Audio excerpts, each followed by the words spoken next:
What up, Craig? Oh wait, is he not? Is Adam not gonna be Adam here? is still out this week. Yeah, he's out of town. Oh, damn. He's at what he described as summer camp NPR. Yeah, NPR summer camp. Yeah. Well, damn. Hopefully he's having a good time.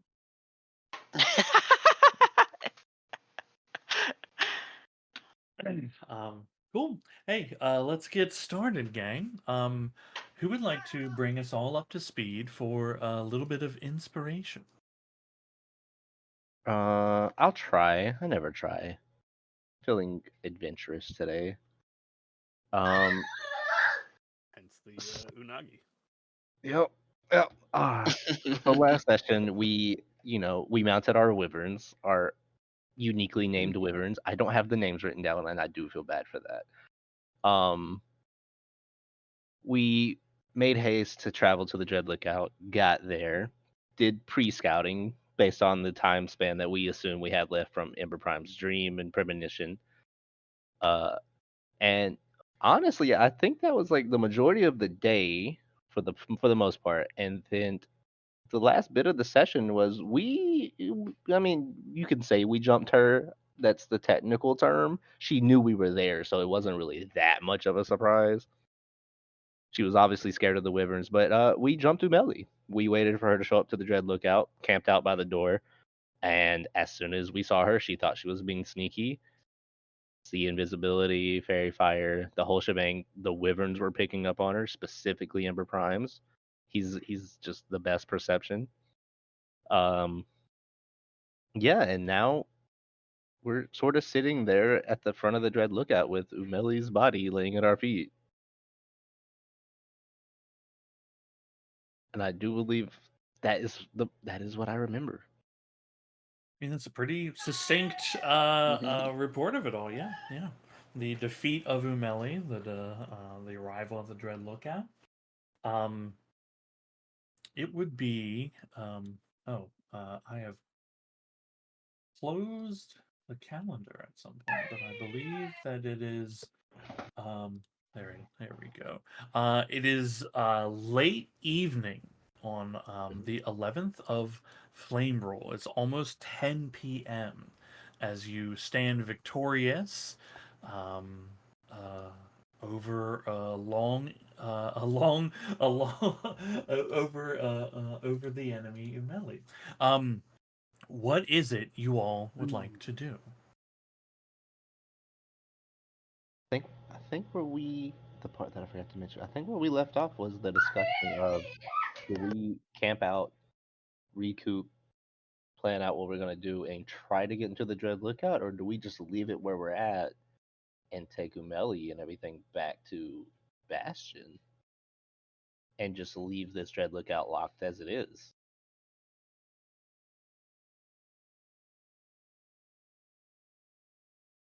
Yeah, we hadn't made any decisions about that, that's for sure.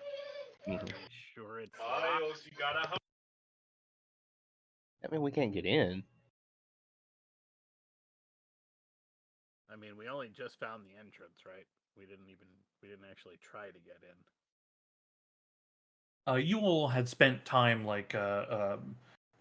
inspecting this structure, flying around it, landing on it, checking the areas underneath. There doesn't seem to be any other noticeable entry point other than this one very, very difficult to find door unless you knew exactly where it was, and luckily you all kind of did. But there were no attempts made to try to enter. Yeah, that's where I thought we were, which is we have found a possible entrance. We have no idea if it's locked or if it's not. Well, Umeli seems to be under the impression that the head of Bettelworks Construct was going to assist with this somehow. Yeah. Which is kind of the only information we have by extension. Is a hunch from Umeli. Can Firm do an inspection on the head of the construct? Like, does it look damaged? Like, are the eyes and everything there? Like, what's the majority of the head that we have? Yeah. The body of the construct, which is not here, but you had seen back in Fettelworks' shop, that was damaged, and the head that you currently have in your possession is also damaged. There's like a chunk of the surface that seems like just kind of ripped and broken away. You can make investigation or perception checks if you want to try to dig a little deeper on that.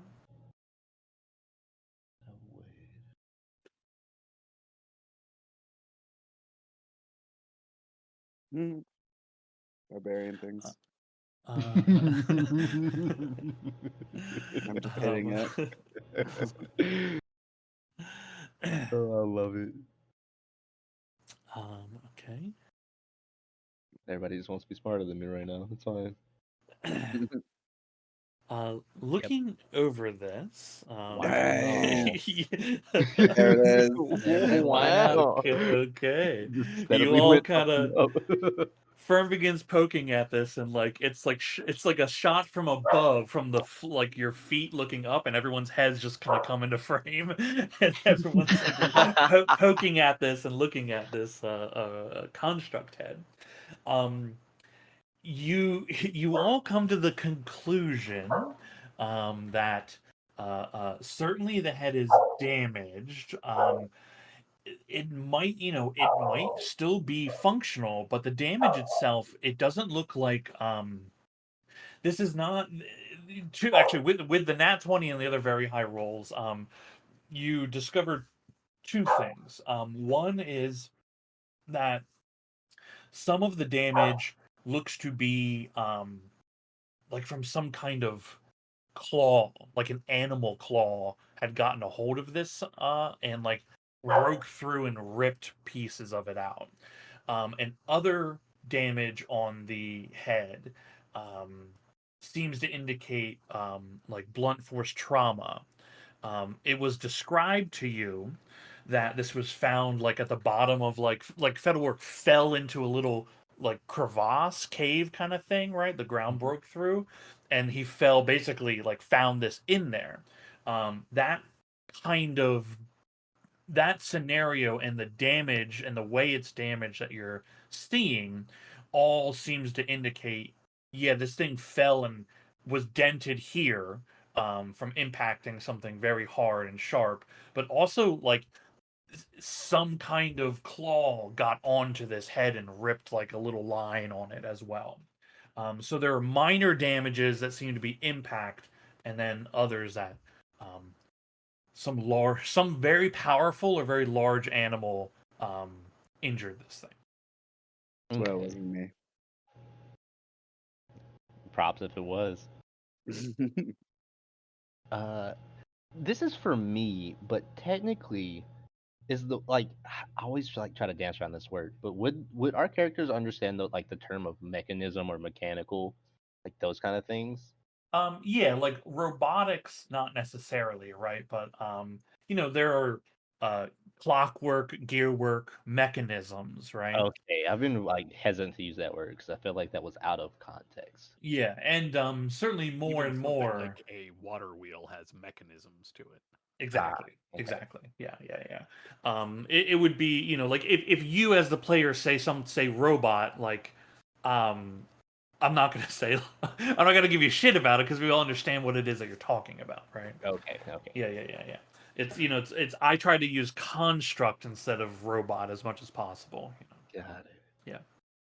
So, looking at this head, we have the head, we have a power crystal, and seeing what the power crystals could do, or crystals can hold, considering they broke Umeli out of prison, held 3 uses of a spell, broke Calvaxis the Unbound is his name?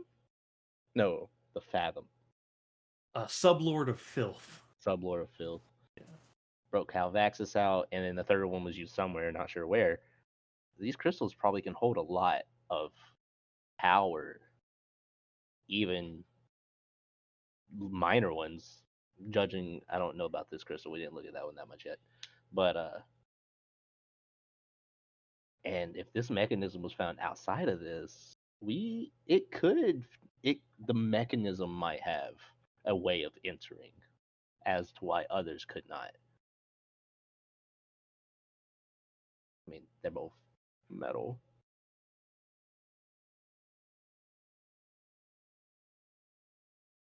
It's like the most firm's got.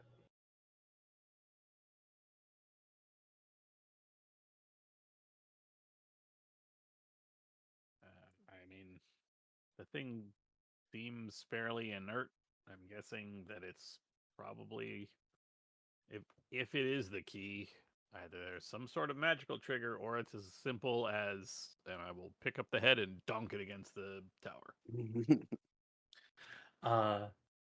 There's a ding as the metal hits metal. No initial reaction. So, Hmm. if we want, and we're willing to wait until tomorrow, I can ask Umeli.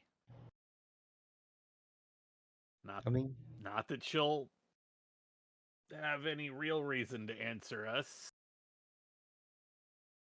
except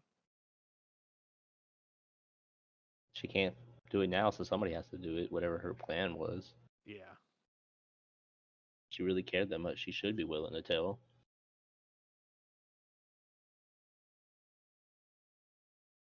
One thing I do want to point out is it's been like old news at the moment, but from our last encounter with Rue, we are possibly always being watched.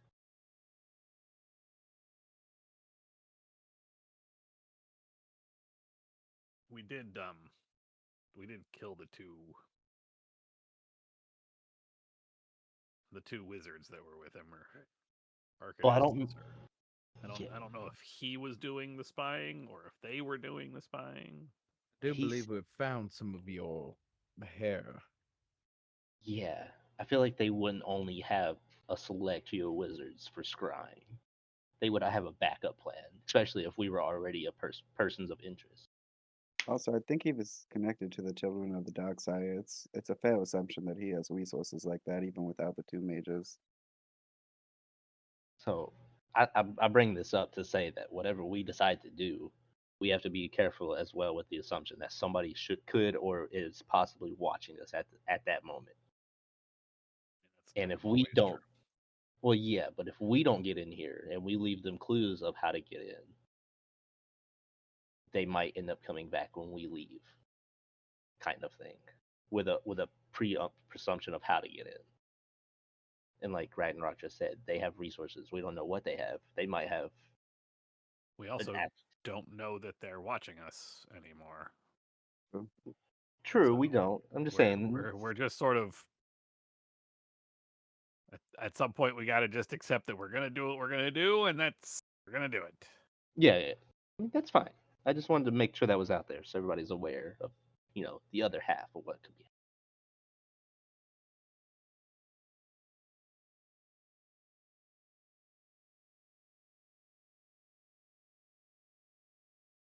But I mean, if you guys want, we could set up camp and wait it out here. Speak to Amelie and then move forward from there.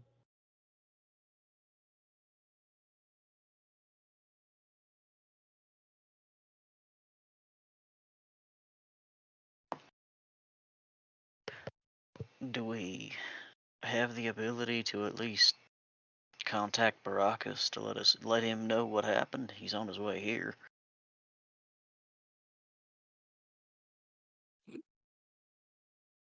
Yeah, Amber. I can do that.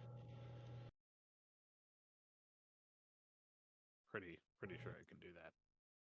Double checking that I can do that. but Major I'm image. reasonably solid that okay, I got plenty of slots or plenty of magical energy to do that. Nice. Oh, cast sending. Hey Baracus, it's Ember Prime. Stop Dumeli. We're at the Dread Lookout. She had Fettleworks' head. Well, not his head, but the robot head. And then I'm out of words. Yes. You get a response back. Good. That's good that you stopped her from whatever it is that she was trying to do. We'll be there in a few days. I don't know if you're safe or not. I assume so, but be careful. Hmm.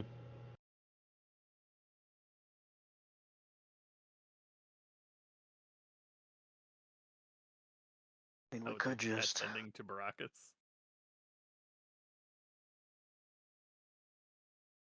Ah! It's killing us! Ah, my leg got out! That's it. You just sent that to him. Oh. Oh. You get a message back saying, I'm we'll be there as soon as we can. Just find some shelter if you can." Why is she messaging me if she's in trouble? It shouldn't.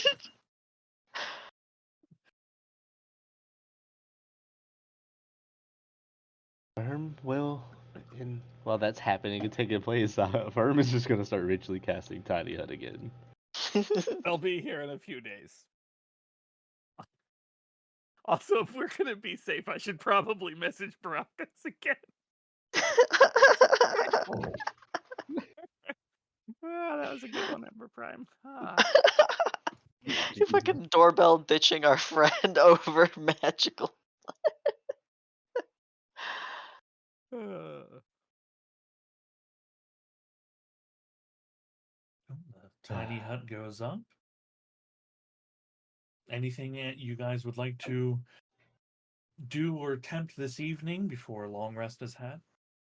Straight to sleep. I If I stay will up, I cast can't. sending one more time.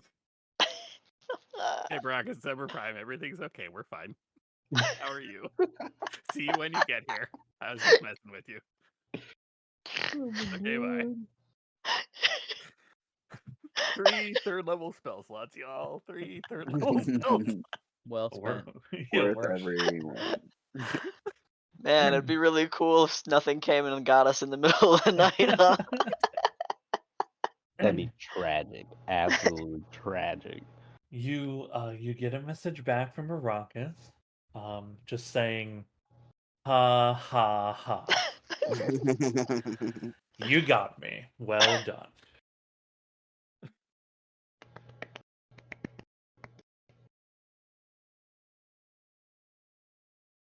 Okay. Do you leave Umeli's body outside of the tiny hut? No. Hell no. I did Okay. also say last session I did cast Gentle Repose on it ritually after she had died, so I just want to make that known. Okay. Good to remember. And that she has no fingers. Yeah, And Uh, her that- fingers were removed. Yes. That got dark. That got dark Yeah. fast. Point of order, Firm. Mhm. You're not planning on making us try to make us eat her, are you? No, it doesn't work with humans. Okay. Although she has 9 hands. Does that count? I don't think so. Do you think the amount of hands you have is indicative of humanity? It could be. Also, I do want to do one thing before going to sleep. Can I pick up one of the hands, like her mage hands that no longer floats, and see if there's any material or like section of her hand where it looks like it separates of whatever's holding onto the mage hand to fall off or to get it off? Yeah. You don't need to roll for this. These are very clearly like mechanisms of some kind. Mm-hmm. In their own way, they are ciphers, right? Mhm. So with the appropriate tools, yeah, they could be taken apart ostensibly. You think it's probably much easier now than were she to be living.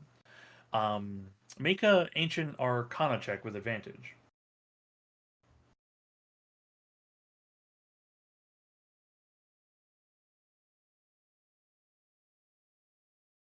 Then just roll. Yeah, you got it. Yeah. Okay, 15.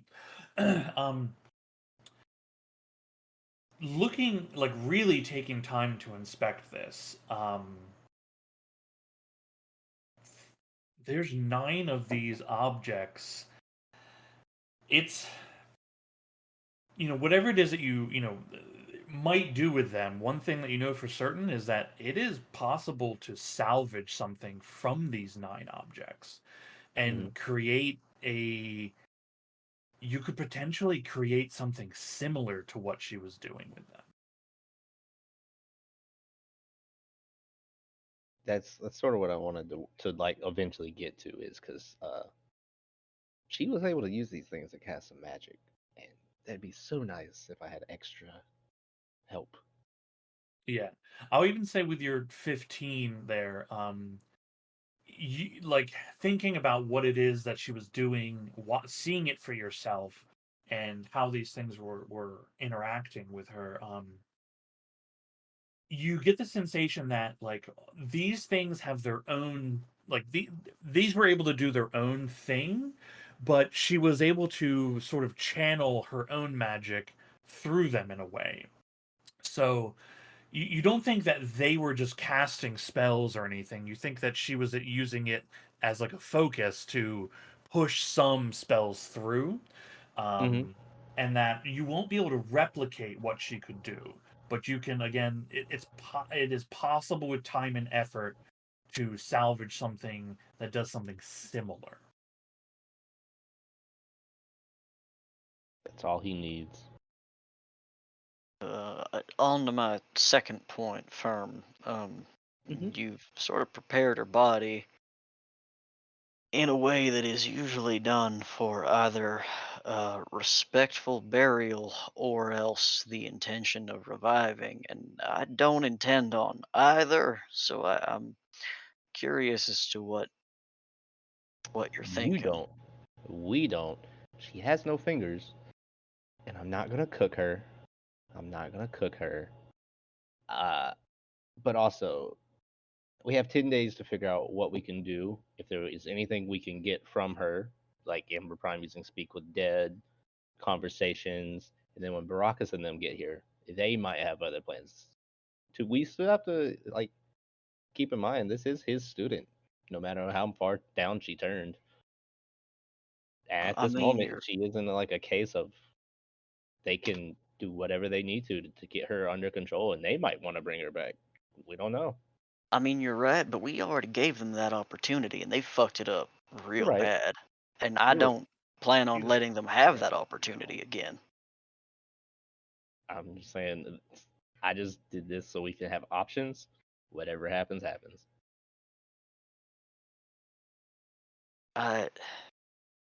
I'm loth to let this body come anywhere near Bastion again. We I can throw would this body be in the much more at ocean. peace after Baracus is maybe here and we can speak with him, give him the opportunity to see it, that we burn this fucking thing. Yeah, that's a solid option too. Starts making a little fireball. He's like, I can always blow it up. I mean, once it has coagulated slightly, it'll be easier to cut the head off. Gotta wait 10 days. I mean, do we? Unless we have any other reasons. For it to coagulate, not to cut the head off. You can do that whenever you want. Right, but we could I just need a head on the body. right. But after that is done, we don't need to preserve the thing, do we? No.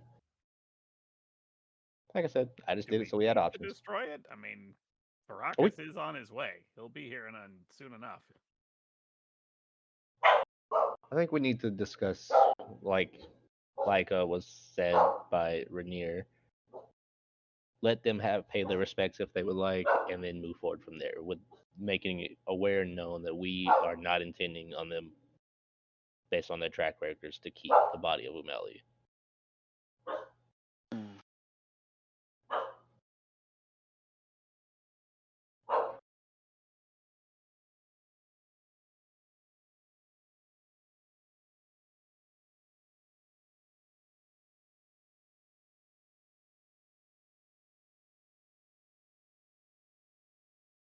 Also, are we going to be keeping our mounts or letting them go? I personally like Bane if he wants to stay. Right, that's not what I asked necessarily. They have dietary needs, which obviously we can see to, but presumably we'll be teleporting back to Bastion at some point, and I'm sorry, my headset cut out. we'll be teleporting back to Bastion. Mm. Instead of us letting them go, we could return them to the people that loan them to us. That's instead of- true. and let them be properly taken care of. If we don't want to fly back, that is. Because I mean, like you just said, we could continue on whatever it is we need to do. If we don't need to head back to Bastion, we could save the teleportation crystal and get out of a dangerous situation. Right now, we seem safe.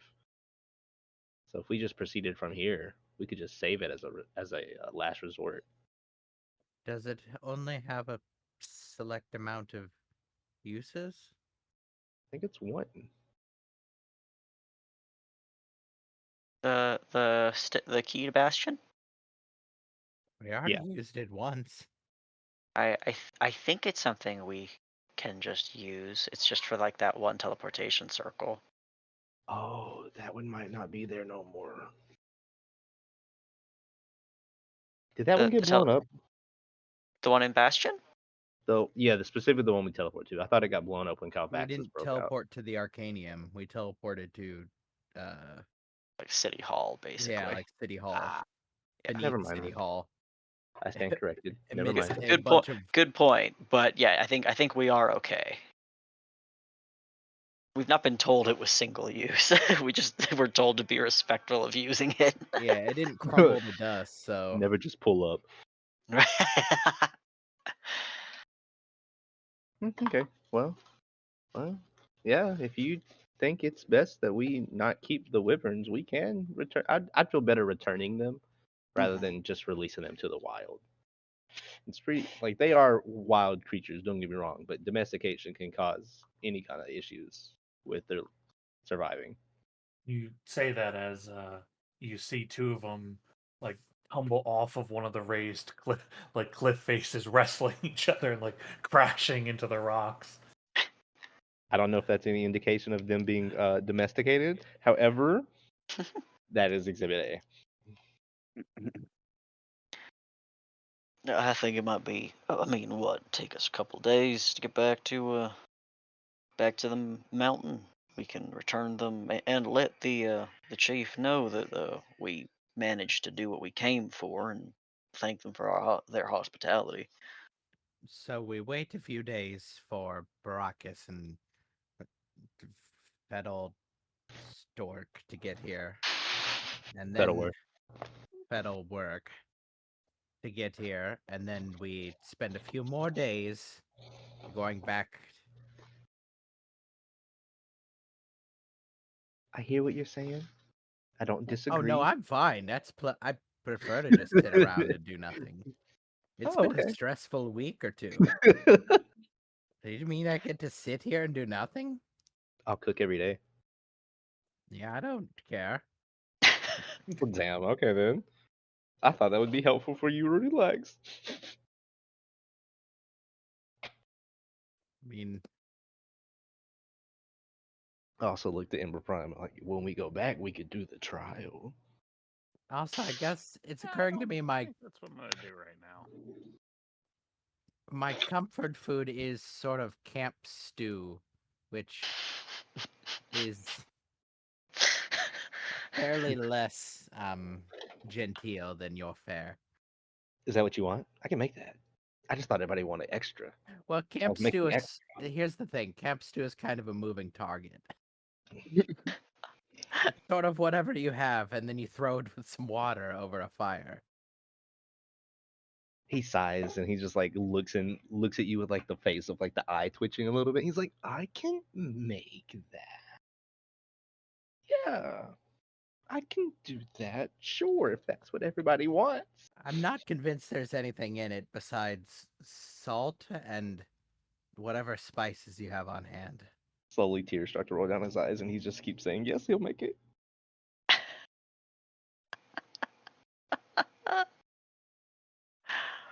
You don't have to. He just takes a big sniffle, wipes his face. He's like, "It's fine." Your It's food fine. is good. It's just I grew up eating shit, so like I don't know. I've eaten nice things before, but He just starts setting up slowly. You know, like when people are really mopey and sad, starts setting up slowly, and he's like, "What's camp stew?" Zal sighs and twitches his mask. Just ignore that one. You can make whatever you want. It'll be fine. He's dead set on camp stew. Do you sadly cast magic? No, he pulls out rations, and he's like, "Anything we fucking have." Honestly, if you throw a bunch of rations in with some water and however much salt you think is in it, more than that. I'm gonna go feed the wyverns.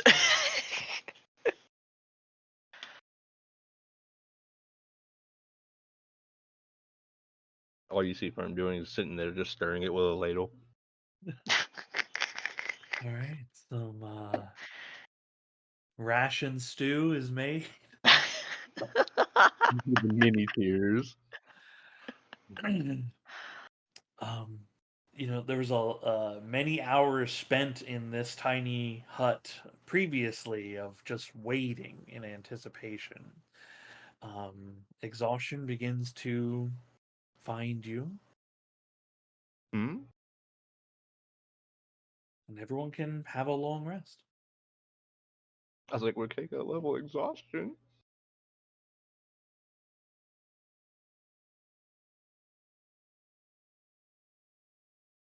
Manage spells.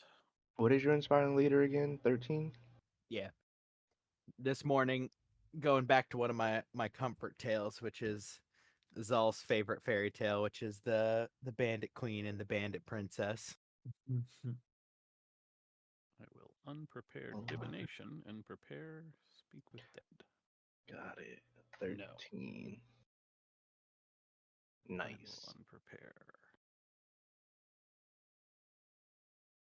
hold person instead. Ooh. That should I'm probably do that real imagining quick. we're not going to find a whole lot of humanoids if we go into the tower. Oh, probably don't need Earthbind, so I'm Oh. gonna do that one. I would expect constructs or undead, since that's basically what we've been told. He looks to the group real quick because we're taking a moment while we're getting ready. It's like, all right, so we may end up going in here. We have days where Ragnarok can walk on walls if he so chooses. Does anybody else want to walk on walls? Do we want to be prepared like that? You say getting ready, but Zal has not raised from a horizontal position where he's propped himself up to play his instrument and nothing much else.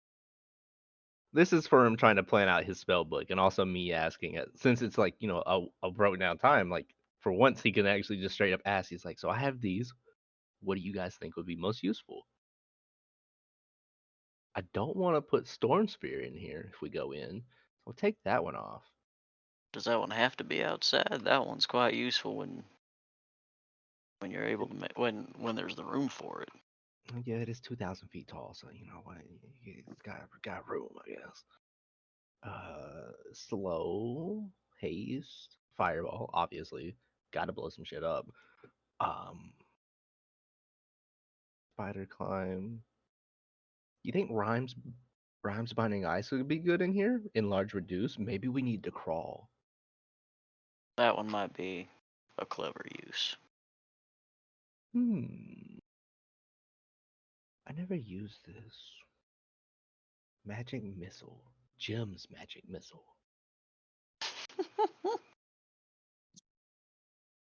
You said constructs. So what if we just throw grease at them? They might fall. Look, I'm not going to pretend like I know everything that's going on in there, so You don't actually know do your anything. wizarding stuff. I'm just being extra at this point. I have my food. I'm also happy, so I'm being extra. What words rhyme with construct? Destruct is kind of a slant rhyme. Pong struct? Construct.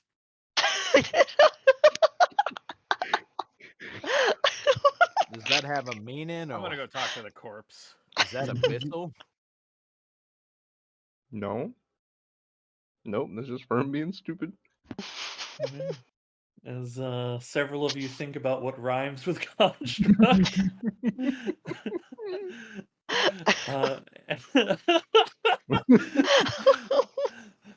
Ember Prime, what are you doing? Speak with dead. Okay. Are you killing someone or What?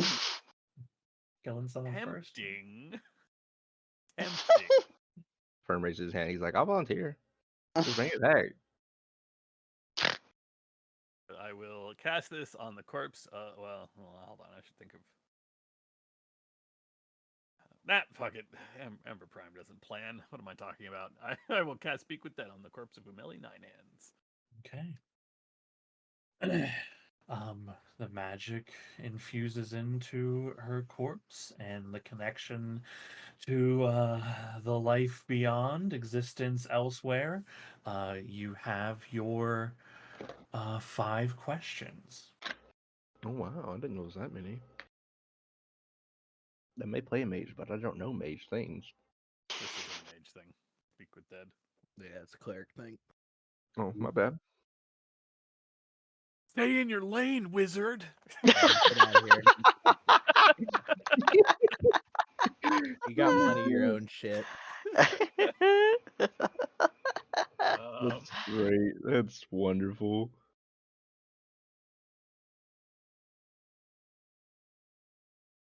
Hey, Umeli. It's Ember Prime here. You didn't kill me again. How were you planning to get into the tower?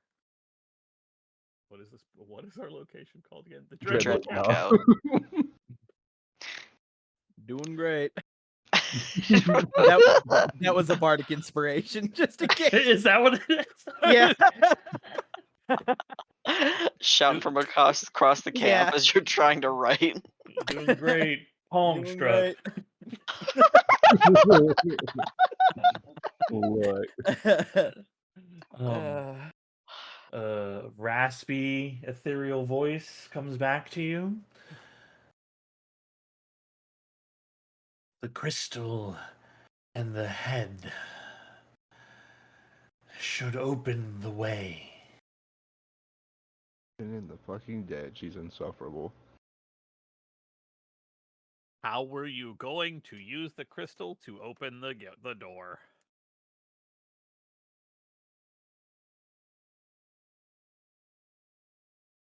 Attaching the crystal inside the construct's core should provide power to sustain it long enough.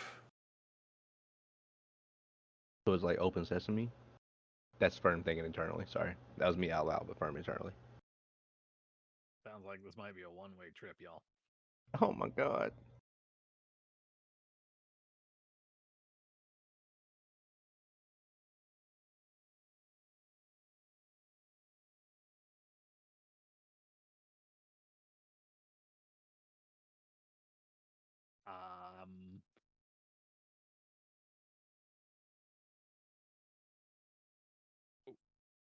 I'm trying to figure out how to phrase this question.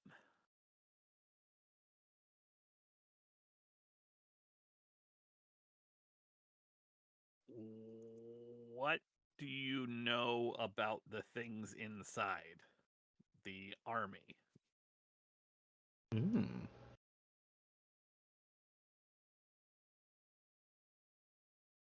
Visions scattered.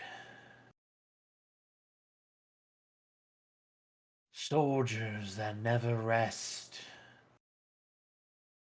An army to fight the dead. How many questions do we have left? 2. Firm whispers in Ember Prime's ear. Ask her where she learned this. Like, where did she pick this stuff up? Why'd she get started? We already know that she had visions. That's it. That's basically Before the monolith? Her visions were basically from the monolith from her perspective. Oh. I had always thought she just went crazy and nobody knew how. it. Well, that's not entirely wrong. Yeah, not entirely wrong. How did you plan to control them and not get killed by them? Mm-hmm. A problem to solve another day. This bitch was gonna let everybody die.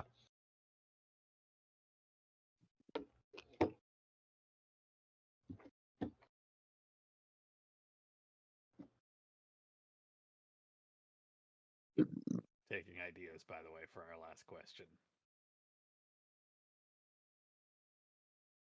Ooh. How'd it feel to get jumped? He's Oh my just God. smiles a little.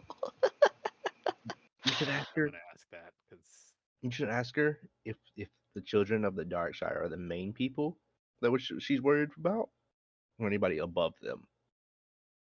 Like, we know it's a problem, but I don't. She's worried about something from outside our world.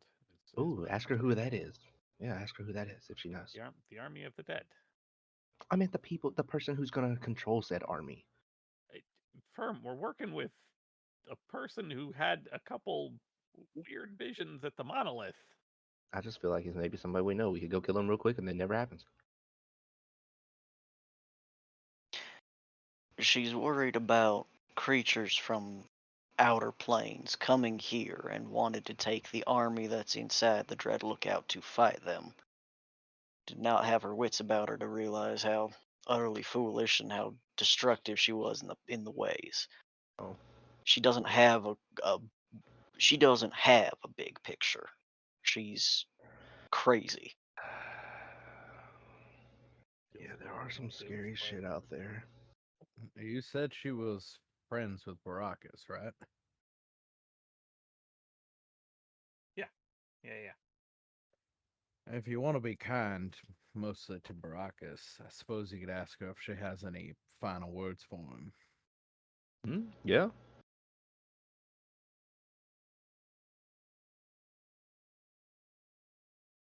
Would do that. But That's more I of a was.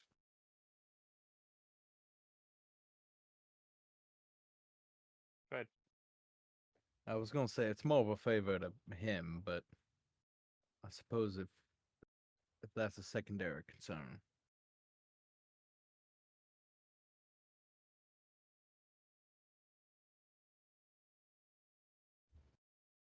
I don't know. I don't have any I questions. mean, I guess you could ask her how she thinks the army of the dead was gonna get here.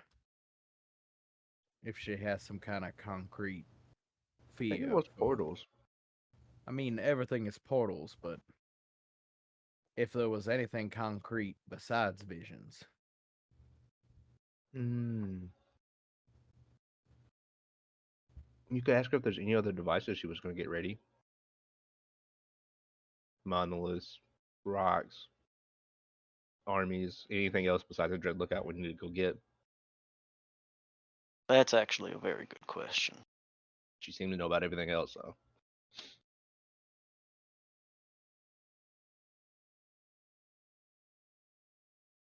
besides this army, was there any other thing that you were planning to retrieve to fight this enemy you were so concerned with?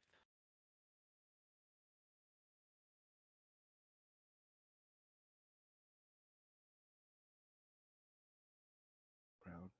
Had a good question for once.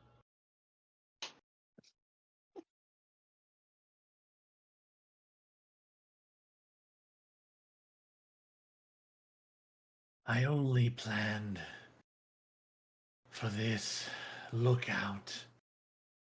Anything else would have been in the future and unknown. Well, So this was her final plan. Got it. You feel the magic wane and dissipate from her body.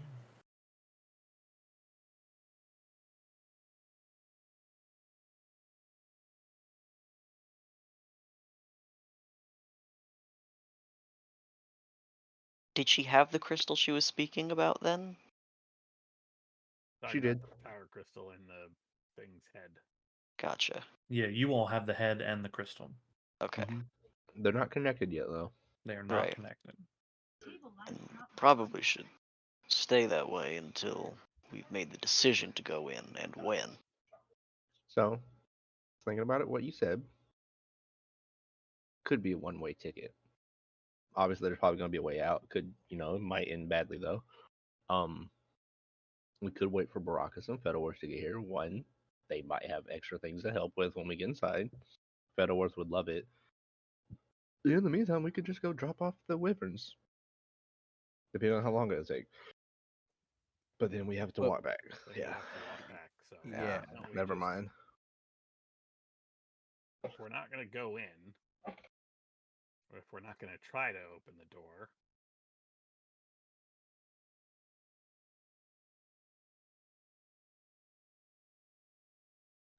How much do y'all actually trust Baracus and Fedorwork? On a low chance of like 10%. Implicitly. So we got implicitly and not at all. I'm dumb. Is implicit meaning a lot? Yes. It means entirely. Oh.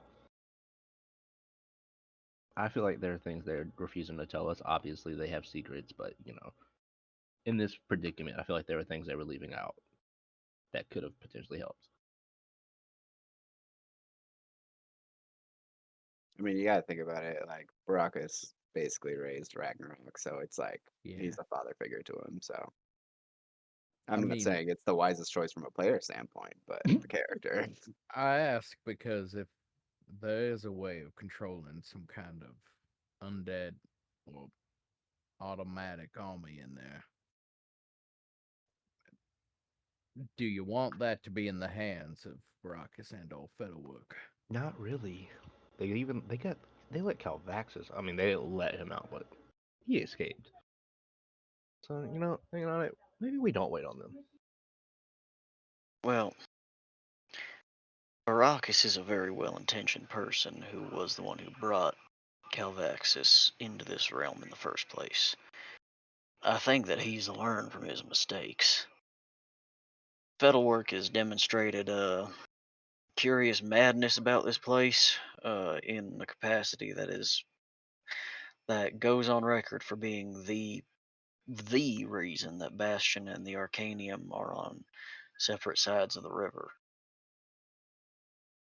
I don't think if we are to enter this place that the turn of authority to whatever might be within over to them is directly the wisest choice.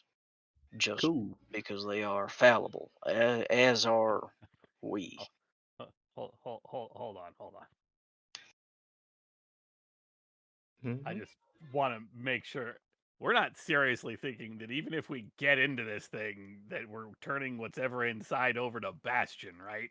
No. No, No. absolutely not. I mean, no. that didn't even need to be said. We're not doing that. Those fuckers marched an army to my city not too long ago, and that was when mean- it was a nightmare thing. Correct. I think what's going on here is we're discussing, do we even include Baracus and them into the consideration of entering with us? Why I brought it Well- up is yes, because if you do not trust them and we intend to do anything with this, we need to do it before they get here. Otherwise, if we're not going in, we just don't say anything. Well, We- I think It's I not even a think- question of trusting them.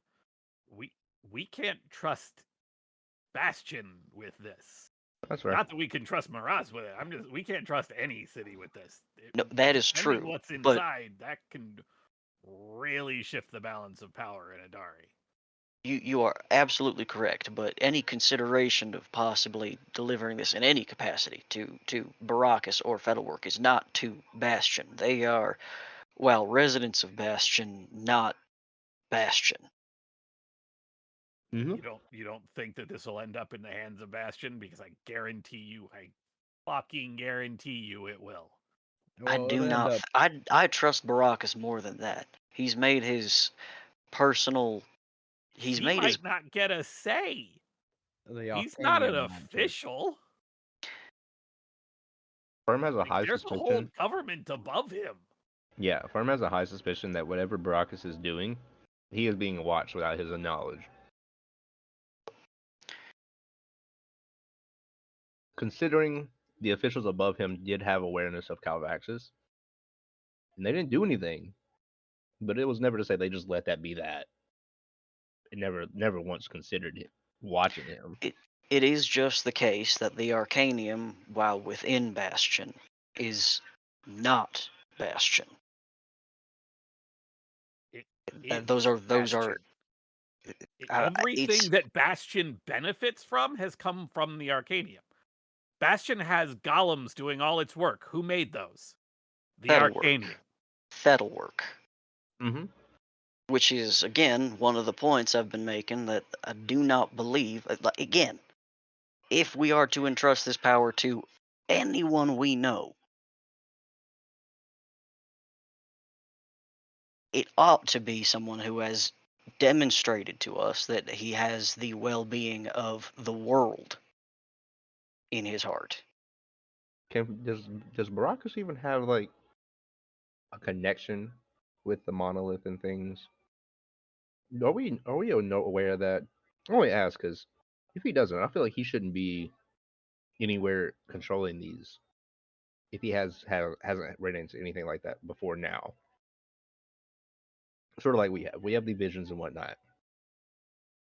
I also think it's worth noting, to what Zal was mentioning, I do not think keeping them removed from whatever may be within the tower, if they are on their way here, is the right course of action either.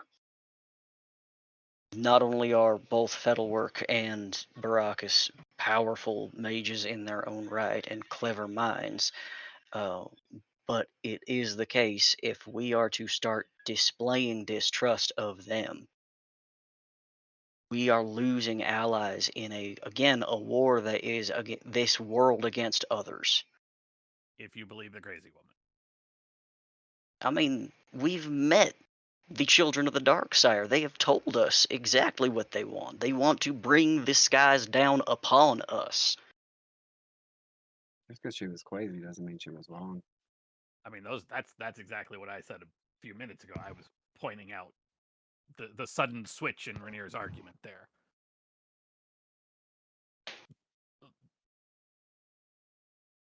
We shouldn't be alienating anyone just because of where they are from. Now, you are correct. Let's say we do need to make sure we have allies for the upcoming war, whenever it happens, when it gets here. However, we also have to consider the outlying points. They may be helpful, but not everybody in this situation. Firm's looking at this from like the connection with the monolith, the people with the visions. Not everybody has had these visions that we are aware of. I feel like a lot of them are not to be included, except for just allies. Like, yes, they could be here and they could help us with the fight, but I don't feel like they need to be a staple in things like these. We can do this ourselves and then give them an update, and if they can get back in, we can give them the tour then. But I don't feel like they need to be here on the initial. Well, given that we are so divided, it sounds like, in what we think is trustworthy and untrustworthy in this world, I don't think any of us should be going in. If we cannot agree on how we should handle this situation, we should not be the people who are deciding what what and how and where the forces within are distributed or utilized. And I'm not even who's saying that. going to make that decision then? What? Yeah. What city of power? One's gone. There's only two. I mean, we don't have to touch it. This thing We can just don't. stay locked. We have the keys. We don't have to give them to anybody. We also don't have to use them. So thinking this thoroughly, we have a key. We have a possible entrance into this, and that is one that Fettelworth had found in a crevice long time ago. Who is to say there's not another device, crystal, that could also open this, and that anybody else could have a key? We have the chance now to remove that opportunity from anybody else to get in here first. And if we don't, we lose that.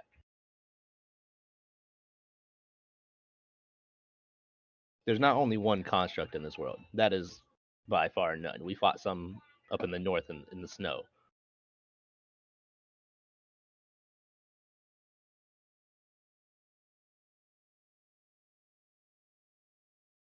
If we're really worried about the rest of the world, the future upcoming war, I feel like weighing the options now versus potentially leaving them for later is going to cause more problems down the road.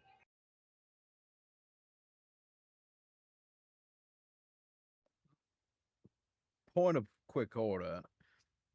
Do any of you actually have any idea what's in there?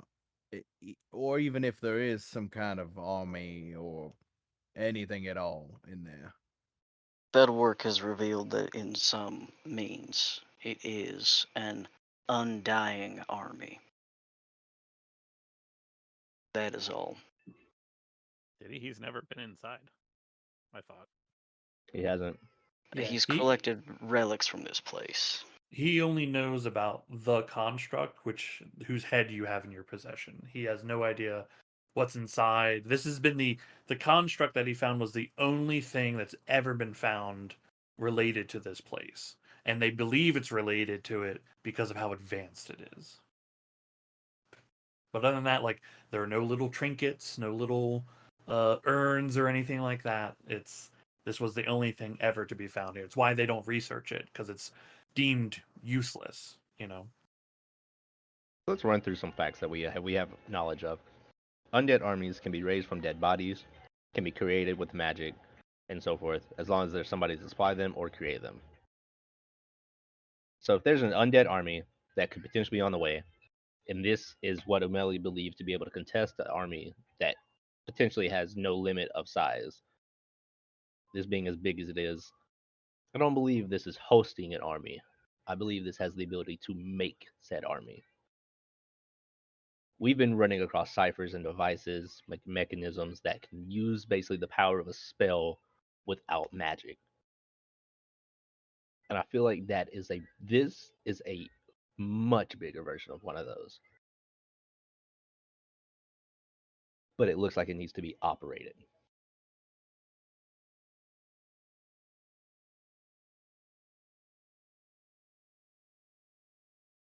I was with you till that last little bit, though. Based off of what exactly? You think you're gonna go in there and there's gonna be a chair you sit in that makes the whole thing run? No. Just looking at constructs, what they do for Bastion, the ones that Fettelworth has created, they doing automated things, tasks for people that no person has to sit there and do repeatedly. I just feel like it's set up. It could be set up like that inside, to where if you have other constructs, they could run this, do this stuff for you, and you not have to worry about it. Also, if we open the door, are you sure it closes right after we go in? We know nothing. Right. All we know so is we we get it open the open and it door, can stay open. and then we live here, I guess, guarding the door from the Well- people you talked about who want to get in, maybe. we do know one other thing. We may be able to open the door, but we also know that it is possible that it can be shut. Because up until now, apparently nobody else has made it in. Well, it can be shut, but There has to be a way. We could figure it out. We may or may not. I'm just saying there are a lot of things we don't know. There are a lot of things about this whole place that nobody knows. It's a shot in the dark. But and if we also wait, if we find an army or some way of making an army and somebody has to control it, who's going to be doing that? I feel like that is a question as a group we need to decide before any other people appear. Do we want that to be a thing? Do we want to try to get rid of this place? Have that army thing gone? We could lose a whole future potential of. We're making a whole lot of assumptions. Mhm. We're assuming that anybody needs to do it. What we do know right now is that as long as we don't open this door right now, Mhm. no one has to worry about anything that's in there. There is, as far as the world knows, Mhm. only this head, only this one. And if Umelia was right, and this is the key, and we don't even know that she is, because we'll clonk the head against the wall several more times. Who knows if she was right? We could. I mean, I guess we could find out real quick. But the point is, spending a bunch of time deciding who's going to control an army that we don't know is there, and we don't know gets controlled, and we don't know gets controlled by one person. That just seems like causing a bunch of fights for no reason to begin with. True. So if we just make this an internal group decision between ourselves, we decide here, excluding anybody else, what do we as a group want to do with this place?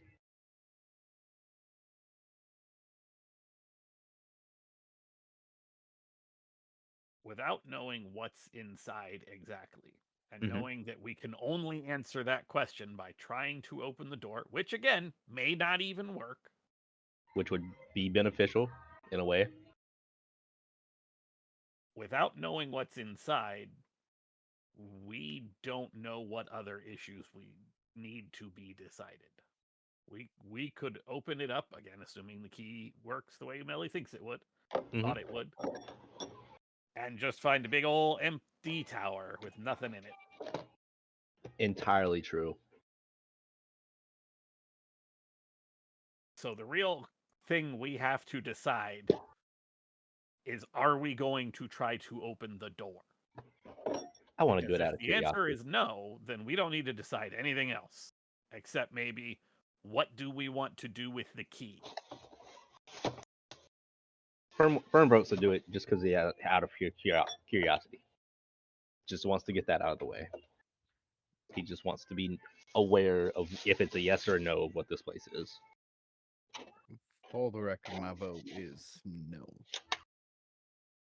I can, with some time, and there's no guarantee that I will get an answer, but I could divine whether we have the only key or not. That within this would world. be extremely beneficial because then Yeah. that puts us at a predicament of we have a time limit of sorts. Well, I mean, we don't, because I could find out that there's another key, but if that key is buried somewhere that no one will ever find it, then I may not know that. I just know that there's another key somewhere. Yes. Also, to be clear, the key we are speaking of is both a head and a crystal that was not originally connected to the head, as far as we know. I feel like yes, that is what we have, but I feel like the whole key seems, from based off what Melly says, is just a construct with a power source. Well, it may be this specific construct because it was found here Yes. with any power source, but it would still need to be this construct, this head. I mean, that thing could have been some sort of guardian of the Dread Lookout, and then it bought it over the years. Nothing's everlasting, I guess. You know, something didn't really consider while we're discussing yes or no's. This construct head got beat up by something pretty badly, aside from the blunt damage. Like it's got some claw marks. Whenever this thing was running, something or some, I don't know, let's say a being or a person, whatever. They were in a fight, it seems. Yeah, I mean, So I don't feel like this is a one-time thing. This seems probably like a war coming off the back of another one, to speak. This is all or it points was at a a wyvern. guardian, and I gesture over towards the wyverns. Yeah. This is not exactly a hospitable place. You right. All right, so do we want to try it? We want to wait for some answers from the divine gods. I can take 10 minutes or so, ask the gods, or we can vote on whether we just want to open the door and look around and see what's inside. If whatever we find is something we think we need and we want to get together some sort of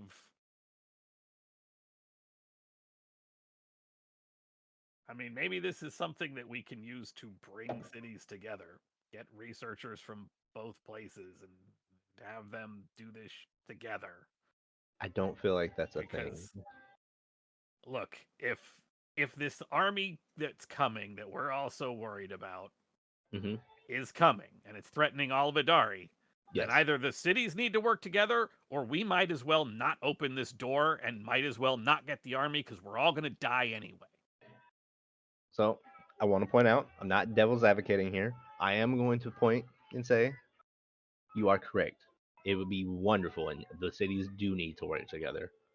However, if this thing does do what we presume, some of us presume, and it creates an army and we get inside, everybody wants to work on it, it becomes a power struggle, it would seem. Who gets to control it? And that could put them back at war. We also don't have foolproof evidence aside from Umeli saying she ran into some visions of a war impeding. Like, we don't know.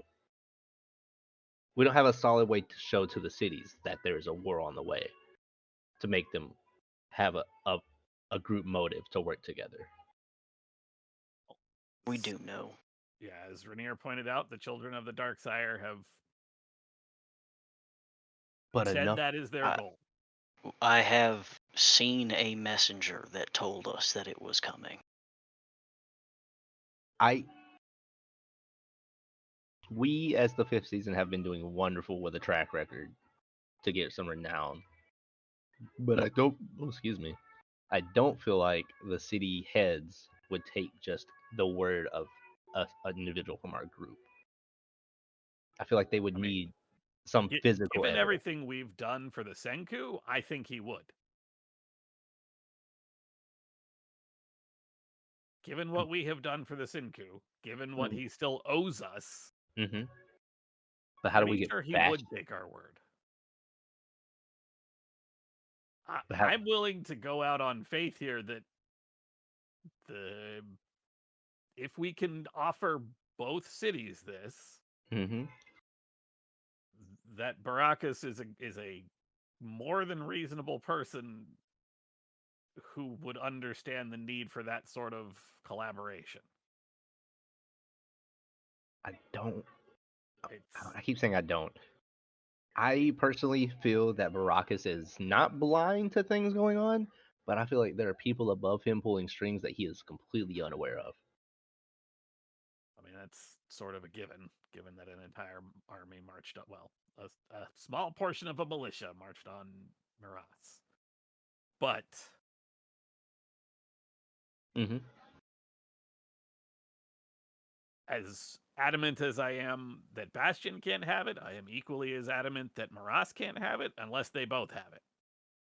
Honestly, if Karakar was in better shape or had some sort of government, I'd say they should get in on it too. I love that, and I Right. agree with you. I love the unity. I don't have faith in the cities. Senku, have faith. You know what? Let me rephrase that. I don't have faith in Bastion. I don't presume that Bastion will be willing to let it go and not make a power struggle over this, if this is what it does. They are the anomaly that I really don't trust. Straightforward.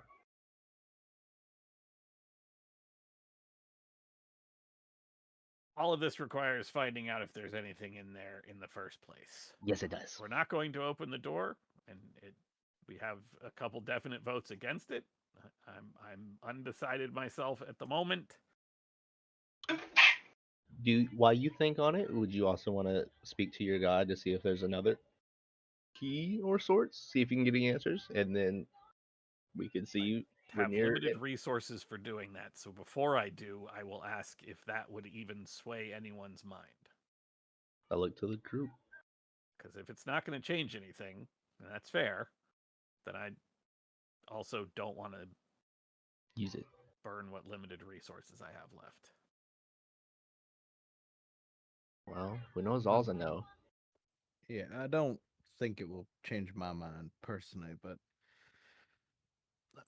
mostly it is that I do not trust myself with any kind of power we might get in there. Therefore, I'm sort of hesitant to trust anyone with any theoretical power. And I think opening it could cause more problems than having what's in there might solve. I might be wrong. I haven't seen the things you have, but I don't really mention that to sway anyone to my position. That's just my thoughts on the matter. I don't know if this will change anything. I do want to make this sort of known. I don't remember if I've told any of you guys. The power that the monolith, the magical surge, whatever it is that is affecting us, has, it does not only affect this world. You know what? Better to say, it doesn't affect just this realm. I'm not from this realm. This is a whole foreign land to me. I know nothing about this place. I'm sorry, like you're not from the continent of Idari, I'm or not from this planet.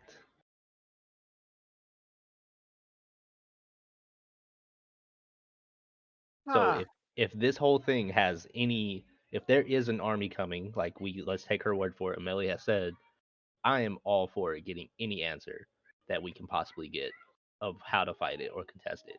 Because if it's coming from the outer seas, Astral Sea where I'm from, by the way, magnificent place. There are a lot of things that could be coming from there aside from an undead army. Undead army would probably be the bare minimum of what you could worry about. just gonna suddenly drop that on us. Okay. Well, we were discussing future how to make changes to the world. I thought that might help because I wanted it to be known that this power does not just affect Adari; it affects every realm, from what I can tell. There are way stronger people and beings that seem to be involved here.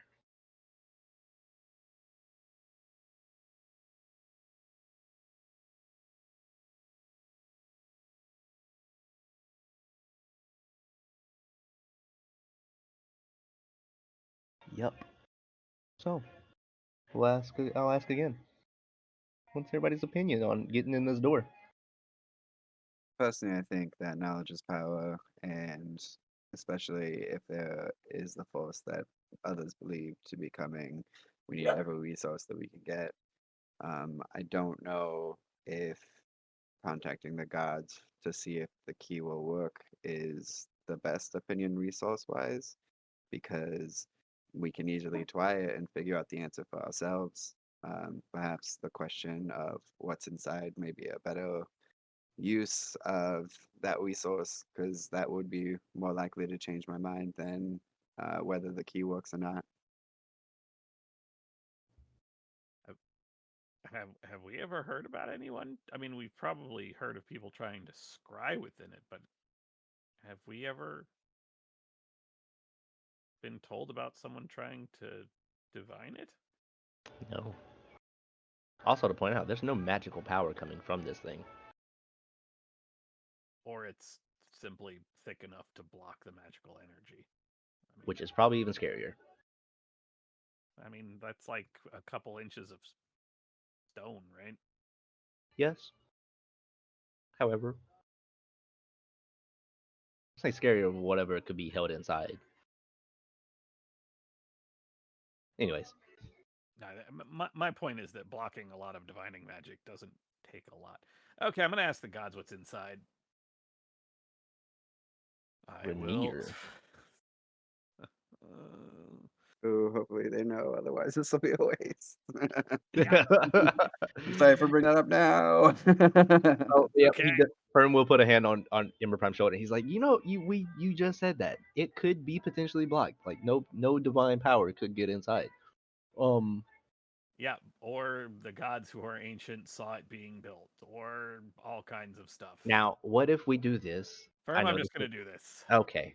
I was gonna say, what if we see if the door opens and then go from there? Use the divine power to follow up questions of what we see.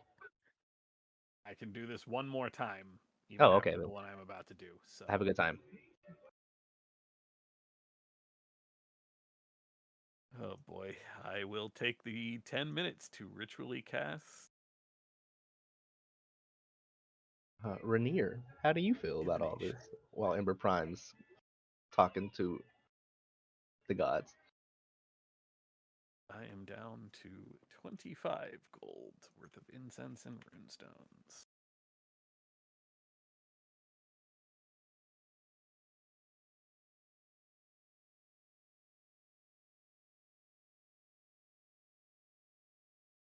That's such a solid plan. I love Okay. that. I just now looked at the Discord. Okay, Ember Prime, you ask a single question concerning a specific goal, event, or activity to occur within 7 days.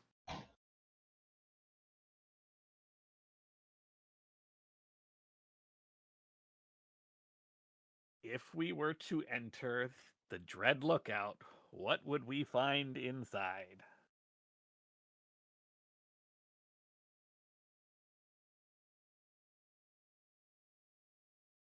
Can't just be like, hey, Moradin, what's inside the Dread Lookout? Yeah, because the spell is specific on what Yeah. it's asking for here. I love this. Isn't that what you just asked? In a more professional way? Sort of. It's phrased differently. Yeah.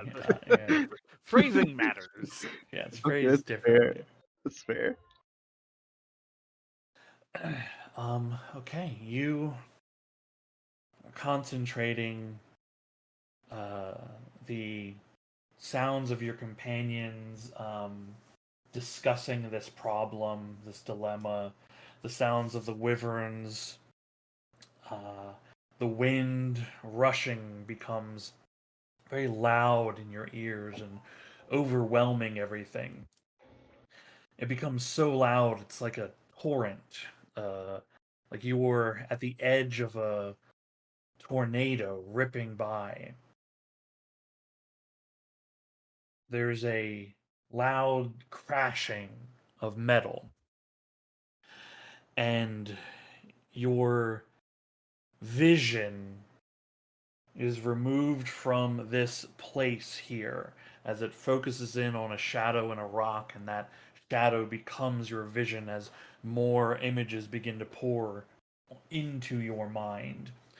You see a great suit of armor,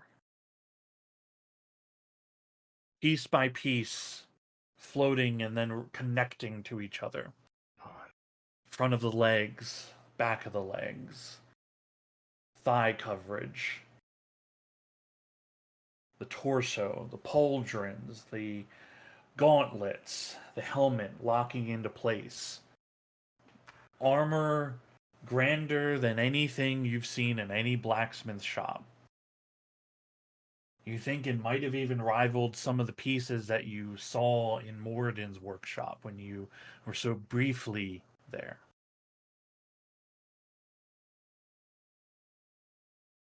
You're certain that what lies within is weaponry.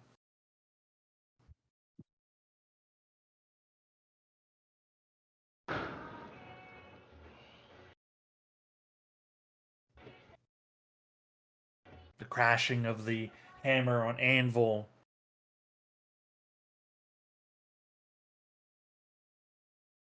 Suddenly, you come back to your normal senses as you hear one of the wyverns take to flight and begin soaring around the tower gently.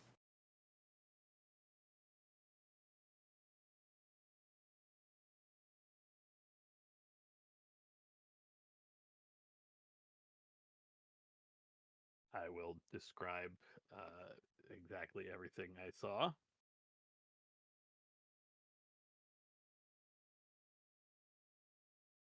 There's definitely some sort of something in there.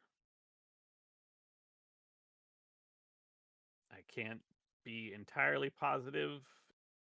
I saw an armory, but I didn't necessarily see an army.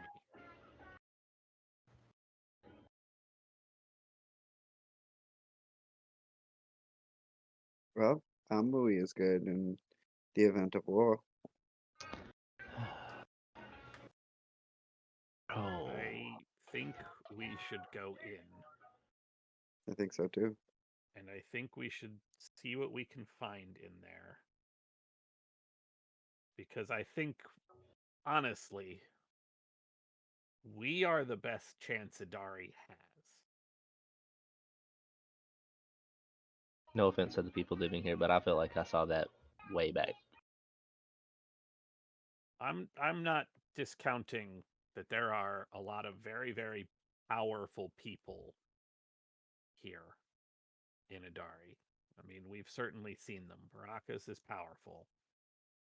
Um, Certainly, plenty of the Praetors are excellent warriors, but as much as anyone in the entirety of Idari, we seem to be able to work together in ways that those people aren't and can't. And I think, and I said it before, that we have to be the ones to bring that about.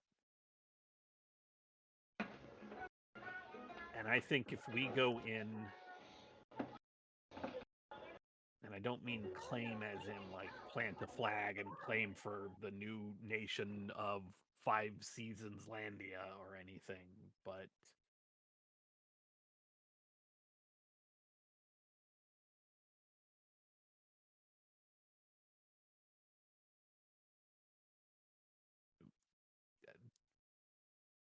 I slowly start putting my e- hand up to e- give you a e- high five. even 5 minutes ago, I myself was all worried about Maras versus Bastion versus whatever, but we all know that that can't be it. It's got to be about Idari as a whole. Mm-hmm.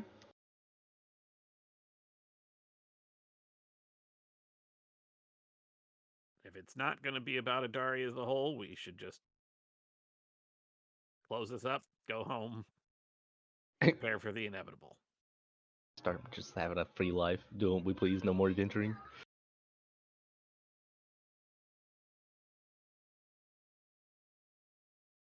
But I'm not gonna. I mean, I'm not gonna. I'm not trying to push you all or anything, but that's my thoughts.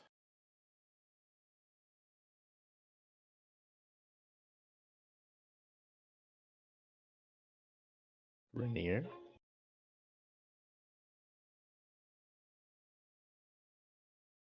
The only reason that I had hesitations was because there was the mistrust in the people of this world. And in truth, we need to be able to rely on people here. So if that is something we can do, we can put faith in not only the people that are here with us, but within the world we are defending, then we should go in. But if not, the place needs to stay locked.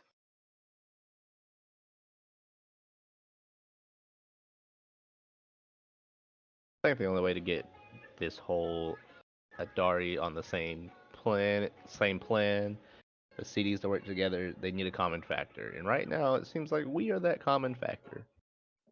Have any of you been to Karakara Yep. Nope. Never. since it fell into the ground? Nope. No. No, not since then. What about that friend of you guys that you, well, you always mention him occasionally. Whispers? He's from there. He stayed after, helping as much But as he none could. of us have that. I mean, that was the question. Oh, right? that's fair. That's all. Right. So you haven't seen the cost of playing around with things you don't understand. I mean, We saw that up close and personal when it happened. Yeah. But the aftermath for all of the, little people of the world, not affiliated with either of the cities y'all are interested in. did. I mean, We were we were in it. there. Our friends' parents were. We had been hanging out with them hours beforehand, and then they were gone. Good. That's honestly all I needed to hear. As long as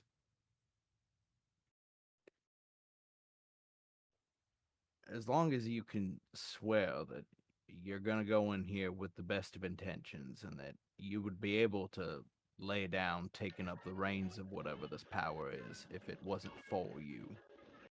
If you couldn't with all confidence do anything good with it,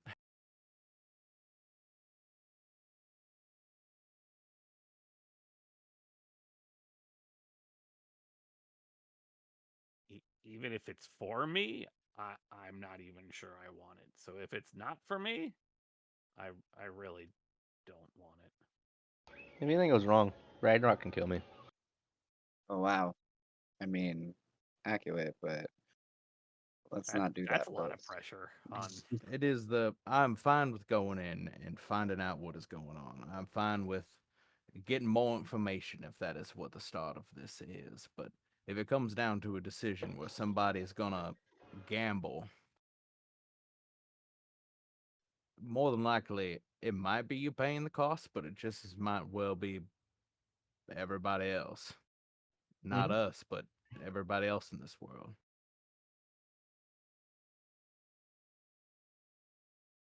Well, I'm pretty sure at this point that that we're all fairly familiar with that. With that concept. So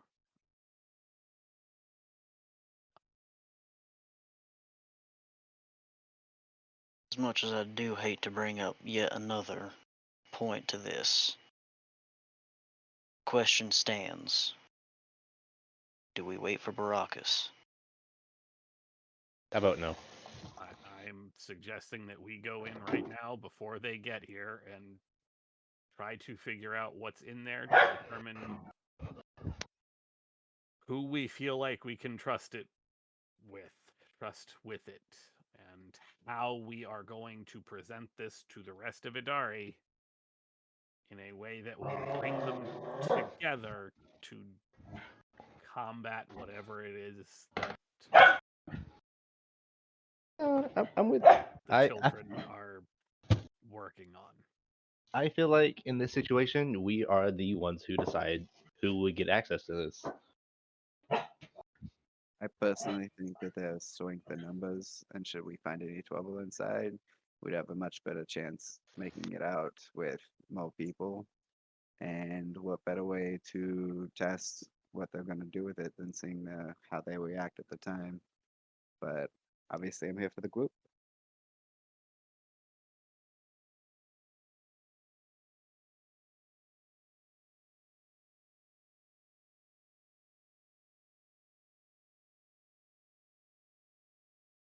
Zal, what do you think?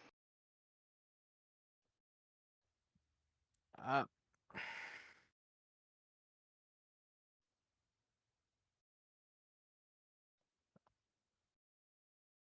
I'm torn slightly between trusting most of you explicitly and implicitly, and also not knowing for sure if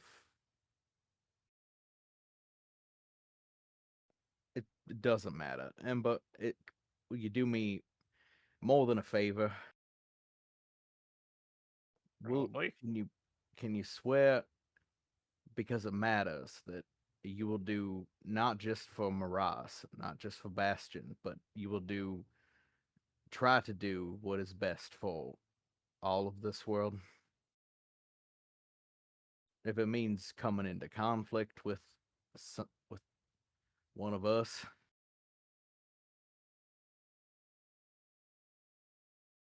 Hold on, I was with you to that last bit. if somebody reaches for too much,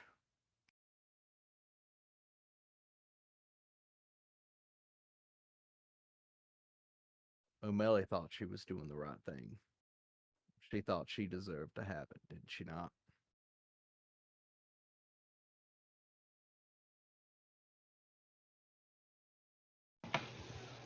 She did. Yeah, okay. I get what you mean. All right. We're near.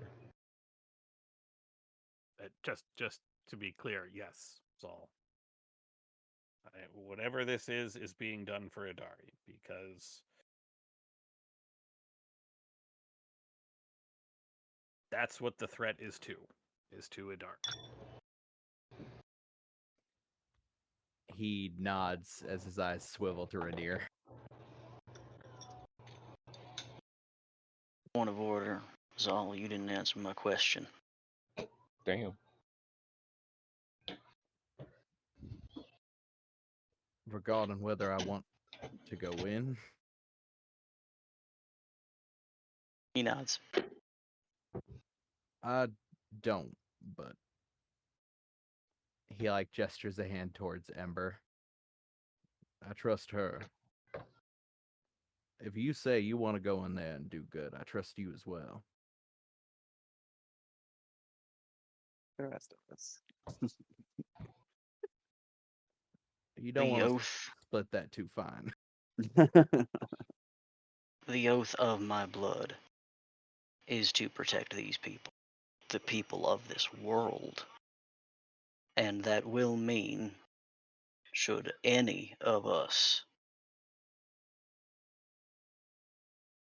find themselves in the place that Umeli has wandered to, it is my obligation to prevent it from continuing.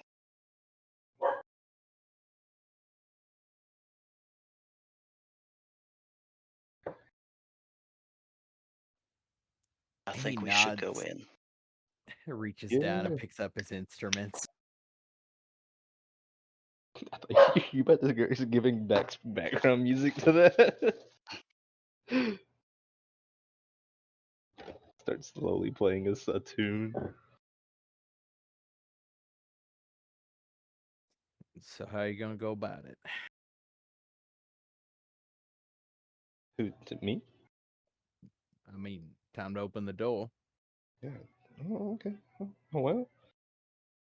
Looking at how O'Malley said, this crystal fits in this, or it connects to this in some way, form. That's the first step. Second step is whatever happens with this head after it gets powered. There are a lot of unknowns Wow. happening right now. Yep. Power crystal into the head is what Emily suggested. If we connect that, that should give us the room to open the door. So, it's first step there. And then he'll look to the group, hold the crystal in right hand, head in the left. Assuming the head is at the neck, he will turn the head upside down and look for a place to put the crystal. Okay. You spent a lot of time observing this head previously, all of you. You see now, holding the crystal, the light of it pulsing and just shining in your hand. As you hold it gingerly and kind of begin tapping and kind of testing to see where it goes in, you find a portion where you think something should be able to slot in. Pushing aside some of the little damaged pieces, you find that there is indeed a little portion in the very center of this construct's metallic skull that an object relatively this size, relatively this shape, seems to slot in. There's an audible kind of click as you give it final bits of pressure to fit. There's a growth of warmth in your hand as you can see the glow of the crystal begin kind of filling in these lines of filigree throughout the skull. Where the eye portals would be, you can see just a subtle glow begin to fill in. This thing does not come to life, but it seemingly is alive in this moment. It is filled with energy, albeit, as you can tell, it is a bit unstable. What do you do? Well, I can only assume she was going to hold the head to the door. If it's awake and we talk. Hello, can you hear me? There doesn't seem to be any reaction from Okay. from the Just making sure. Which one of you do I need to encourage before you go banging it up against the door or something? Who's gonna take point? I feel like I could try to, if it happens, I could try to contain the blast from this.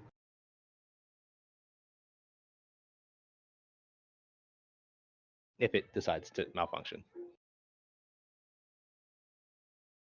I'll bang it on the door. Long story short. Okay.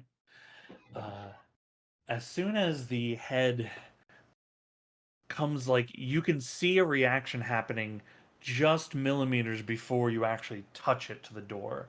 Once that final touch is made, you have triggered something. All of you see there is suddenly light ringing that faded outline of an archway, and then there is a blast of air that shoots along the edge, very high pressure, high, almost like steam, as the pressure equalizes from whatever's inside and whatever's outside. An audible Apparently not audible. Yeah. yeah, not audible because I'm sure the Discord didn't catch me doing like cat into the microphone. Imagine a whistling like you're making tea. Pressure is equalized, and you see the door, that archway itself, the whole metallic structure just begins to creak and moan as the archway itself in its entirety pulls inward into the wall and then begins to get pulled upwards at an angle, as if some kind of arm is pulling it in an arc. Before you lies a darkened entry portal. Clearly, there is a walkable structure, and you see very soft blue lighting beginning to come to life along the floor edges and along the ceiling edges, leading as a tunnel into the Dread Lookout. Oh yeah, ain't nobody was ever getting in here. This place was secure. Without one of these, that is. I didn't read the name of that, and I was like, who just blasted? Who just started blasting? Who is blasting? I was like, who is turning on everybody at this moment? Okay. What do you all do? I'll walk inside first. Okay. Mm, Ragnarok. Hello. As on the soon as he first- crosses the threshold, I'm casting guidance on him. Okay. You feel the encouragement of magical energy surge through you as you walk forward. You have dark vision, yes? Yes. Cool. Your dark vision, as your eyes adjust from the outside to the inside. As you step in, you see the lights within, just in the initial walkway, begin to just intensify just slightly, brightening up. You're in a large metallic corridor. There is a kind of metal walkway for you to go forward on, and there are rails on either side. The walkway itself is about like 8 feet wide, so like plenty for you guys to go 2 by 2 if you wanted, and it extends about. Best guess is like about about 100 feet until it comes to another doorway.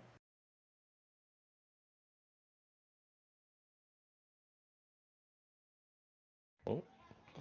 We're not holding the head anymore, I assume. Or do we still have it? You still have it in your hand. It still pulses with energy. Though, like you are certain like you know for sure it's unstable. Who knows Yeah. how long it will remain functional? Hold it up to this door. Okay. Is it just Ragnarok and Firm who have entered, or have you No, all I was entered right into this behind. place? Nope. Yeah, everyone. Ragnarok, head on in. Okay, cool.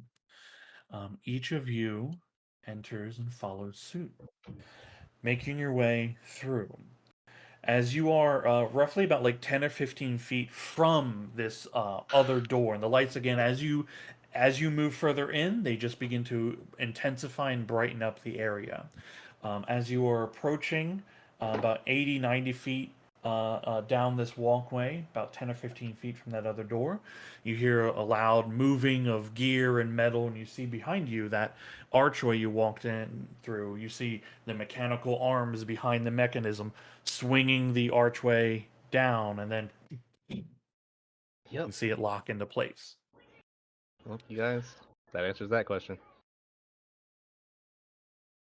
As you go to put the skull to this other door, as you come within about 5 feet, this other door just begins to separate, allowing you to pass by, revealing another chamber beyond. This seemed to be some kind of security door to entrap whoever might come in unwittingly. But your entry is apparently welcome. That's scary. Moving further inward, Right. you hear Ragnarok. You're the first to see this leading the way. You notice a sound from above. The hallway, as it is that you're in, is about 15 feet in height. You hear a noise, and as you look up, there's a little opening that just kind of spins like a radius, and then a little metallic orb with little spider-like legs begins crawling on the top of the ceiling, keeping pace with you all. You see there's a portion of it that looks like some kind of eyeball, not a organic one, but you feel that it's observing you, and it just walks on the top of this place. It's little, so you can see little grippers on the bottom of its spider-like legs, and it is just observing you as you are walking. Firm has this random thought that appears. You know, the Dread Lookout has been a mystery, from my understanding, for well over years, many years. And spiders, when we were coming on the way here, they were like little glowy bugs that would give you random abilities, like Hal can fly. my only question is, if this stuff was this advanced, why did it die off? And I say that because it feels like whoever or whatever created this had another alternative plan of potentially trying to take over. Or to replace things with whatever this thing may do. Are you saying this out loud, or this is Firm's like internal Oh, dialogue? this is to the group. This is to the group. Okay. Oh, they come from a time when they used these things, like Bastion uses the automata mechanics. I just feel like there would be records of it. I mean, Like, I know it breaks down over time, but I It mean, is there's just- not. It's very, very old. The dwarves and elves that live hundreds of years have generations before any of this was made. There's nothing.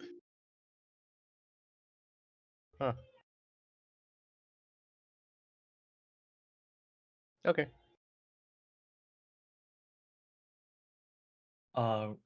Ragnarok, do you continue the group onward? Do you interact with this little observer? I'll point them out, but I don't plan on interacting with it. Okay, cool. So I guess I'll just continue on if nobody else wants to. Continuing behind on. you. Yeah, continuing it onward. Anytime you all stop or pause, it stops and pauses, keeping relative pace with a lot of you. The next door you approach opens up again. The lighting beginning again, following you. It's not dimming behind you; it is staying on, and just every time you step forward, the lights intensify to make it just easier to see inside here. Temperature-wise, it's actually pretty comfortable in here, and the air. It was a little stale-ish to begin with, but it is becoming like fresher and cleaner the deeper in that you're going. The next door opens and reveals a hallway leading to a T section. And you have choices to make now. As you approach this T section, you see another one of these kind of little, again, ball, like it's a metallic ball with little kind of spider like legs. Not above, it's just moving across your direction, cutting across this T section from left to right. And it kind of sees you all, and then just makes a move to move around you and continue on its journey.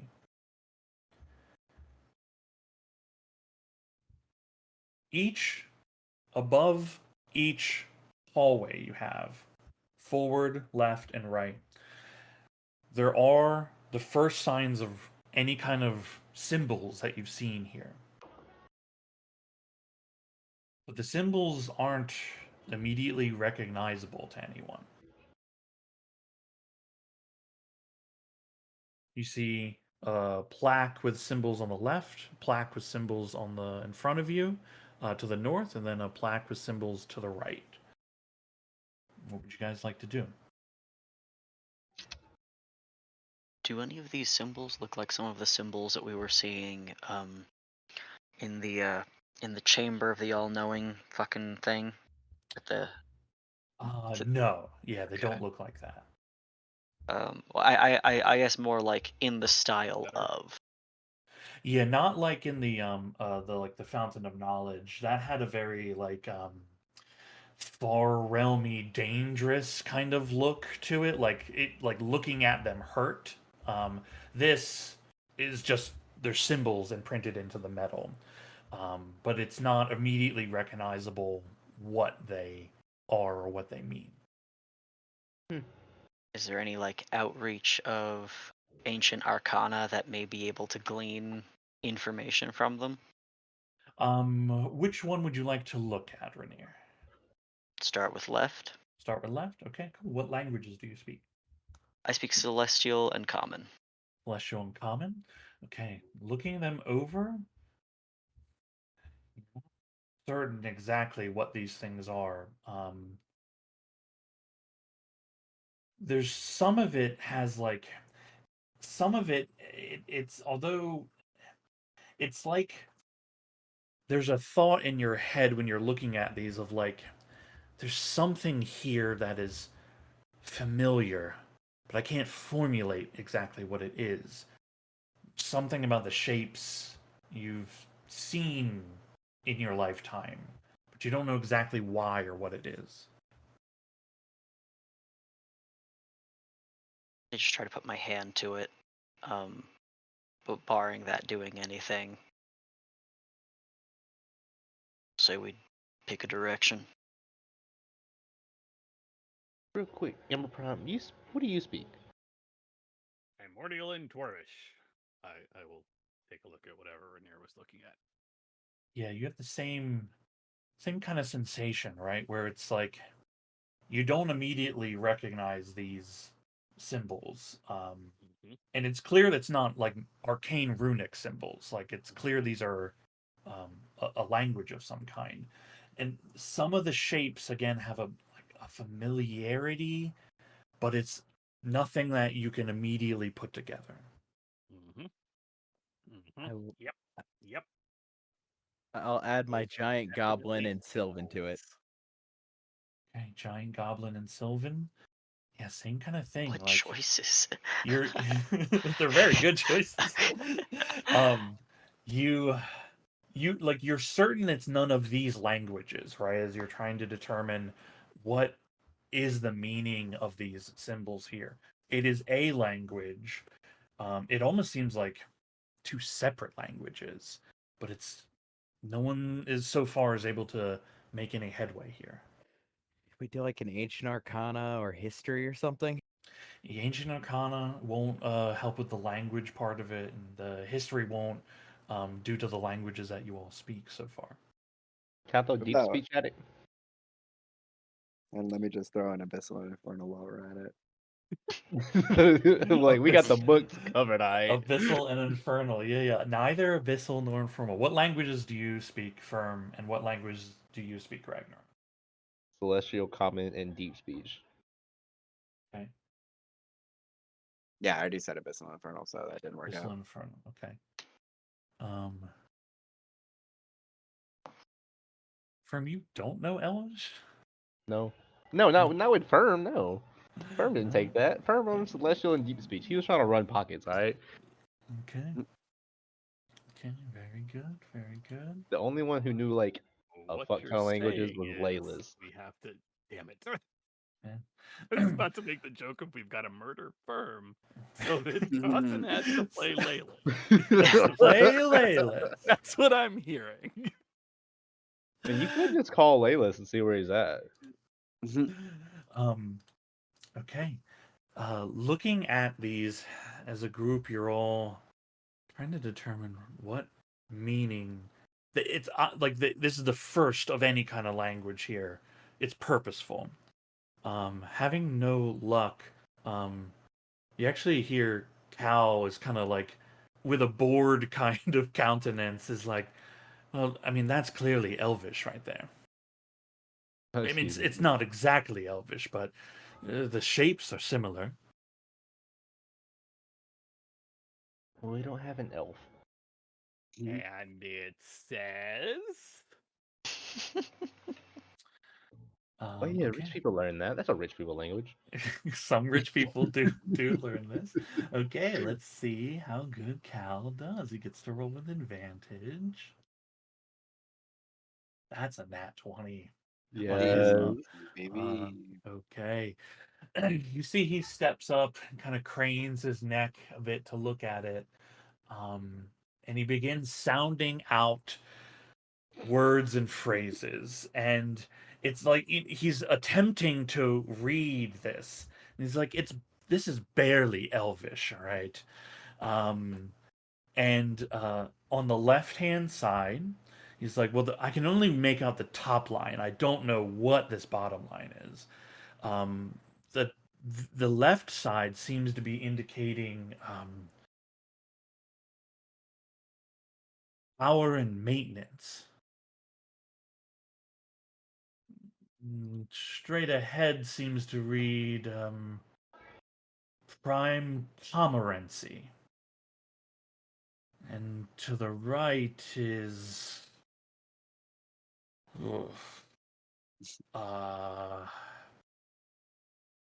Not library, it's archive.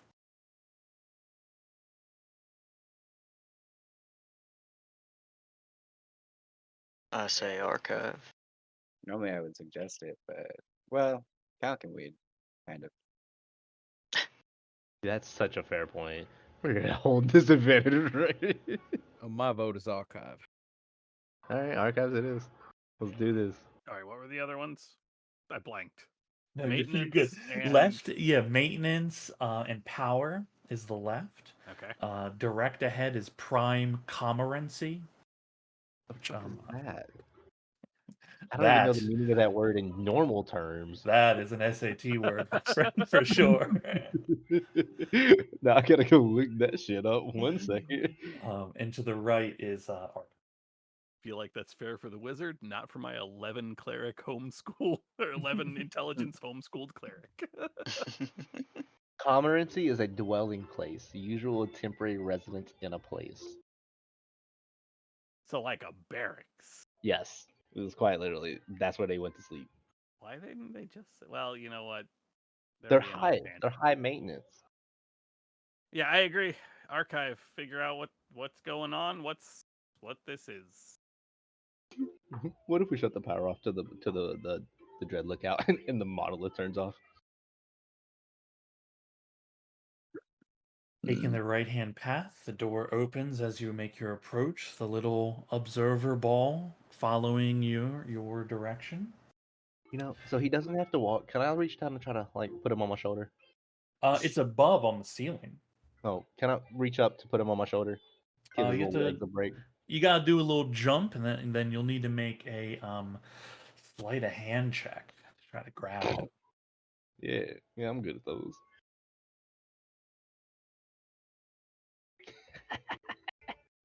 Yeah, you see it skitters.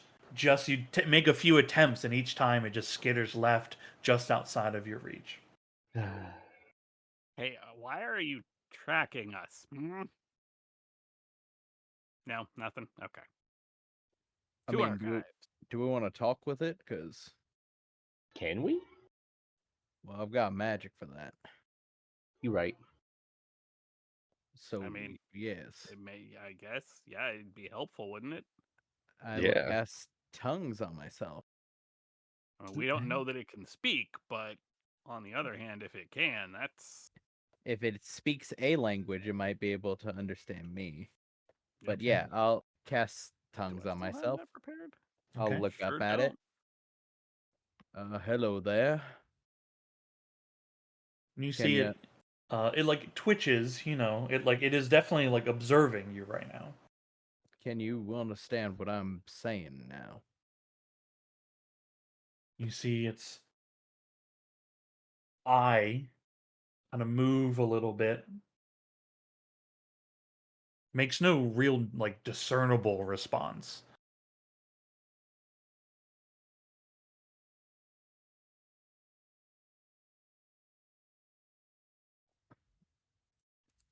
Are you the, I suppose, caretaker of this place, or do you work for the caretaker?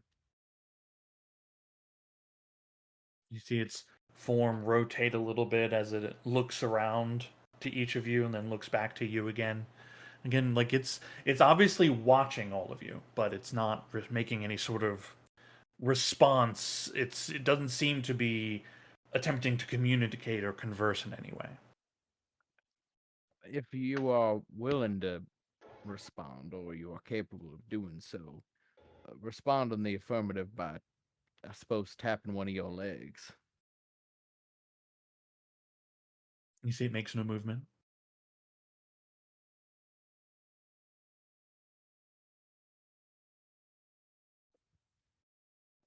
Shrug. It's worth a try. Yeah, thank you. Lead on to the archive, Ragnarok. We're going Alright. on a trip. All right.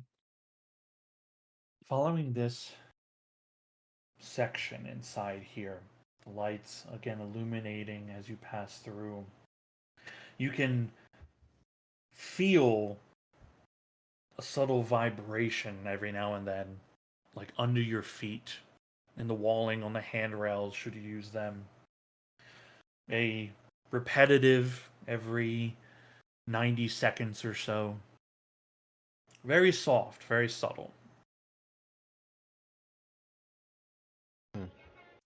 About 200 feet, you follow this pathway, and then you come to a large door frame, and above it, stamped another set of 2 lines of symbols.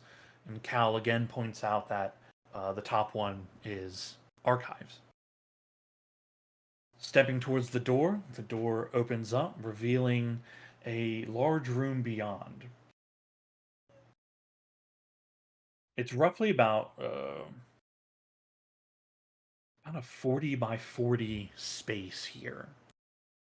Not completely cube, not fully curved in a circle. There's a movement to its shape, but it's roughly 40-40.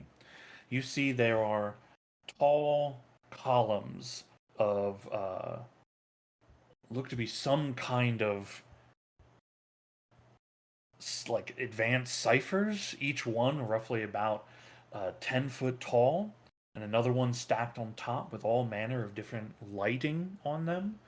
Along the northern wall, there is what looks to be like a large table full of a lot of strange lights that are very dimly pulsating.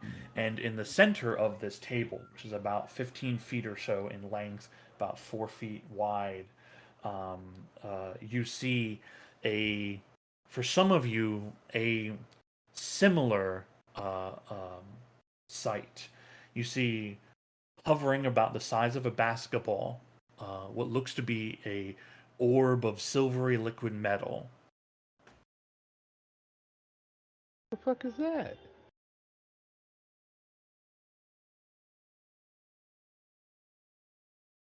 What was the name of the last one, Rainier? The one that we found that was putting the little the antennas on people. Oh, I've got its name. 3? No, that's not it. Its name is Safeguard. Yep, there it is. I found it. And yeah, I'll repeat, Safeguard. Yeah, much I'll smaller, say- maybe like a fifth of the size. I'll say it a little bit on the louder side, almost addressing it to see if it responds. Is that good? As you say it loud and hold for a moment to see any kind of reaction, you don't notice anything different. It doesn't seem to react to that word in any way. Are you capable of understanding or hearing what we are saying? As you are entering into the room and then making an address to this object, the lights in the room begin to illuminate, filling the space with bright light. You see the large table with the many lights. You see what looks to be you've seen this before, so those of you that were in the facility underneath the Crooked Hills, these illusionary projections begin to appear, and you can see views of you all outside of this structure. Oh no. And you are very softly hearing bits of your conversation repeating. And you can see a portion next to that, one of these angles that it is viewing you of when you were outside. You can see what looks to be like the best description. I'll give you a modern description of it. It's a progress bar being filled.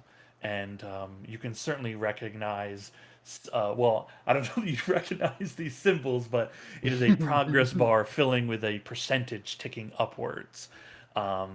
and those are next to the images of you all discussing. And again, it's not like through a loudspeaker. It's very soft coming from that area. Somebody got isekai and they made a computer.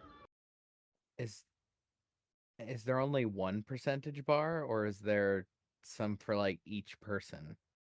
There seems to be one of those bars, but there are multiple angles, and you can actually see there's images of you walking down the hallways, the time you spent trying to figure out which way to go, and from the interior of like the view of you all from the interior, it is directly from above you that these images are coming from, and you see one of these projections is what you are doing currently from above.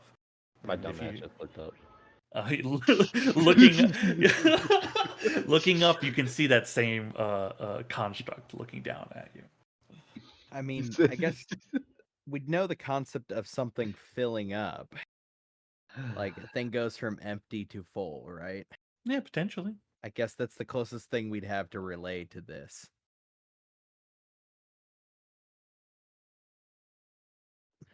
What was you addressed it? What is? Do you remember what it is that you said?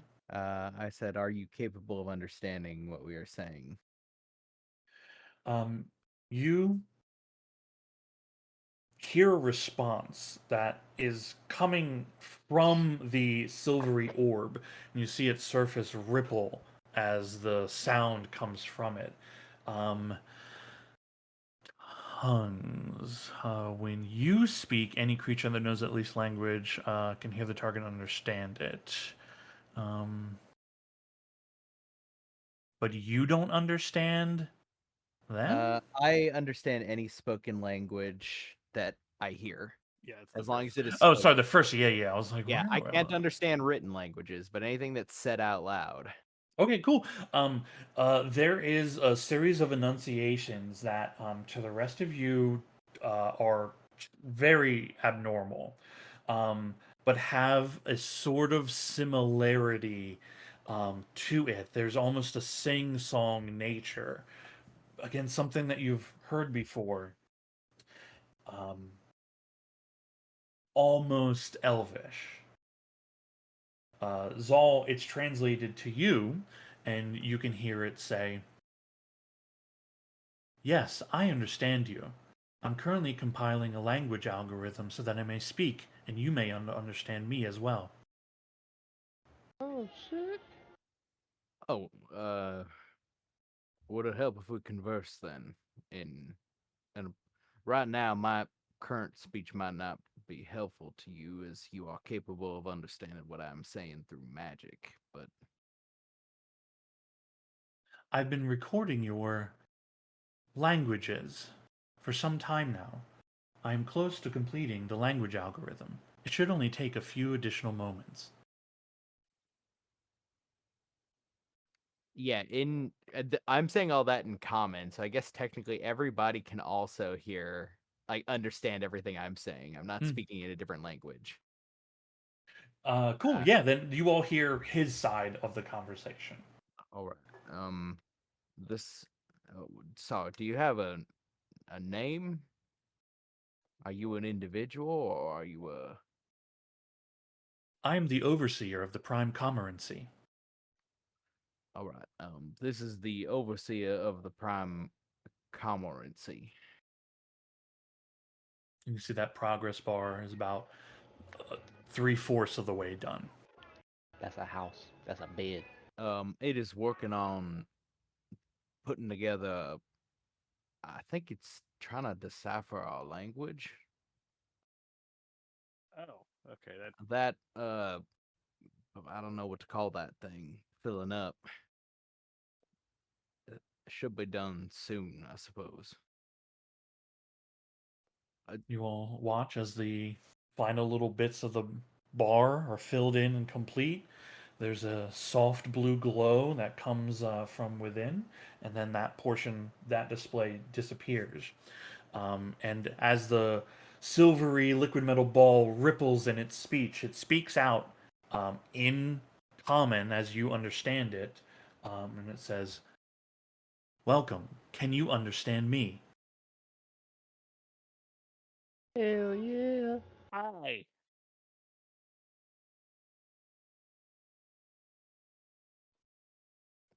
Yes, we can. Excellent. Your arrival in this facility is unexpected and early. Ooh.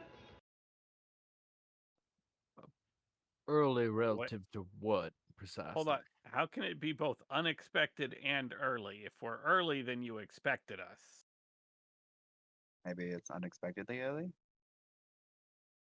Organic life forms were certain to arrive in this facility at a future date.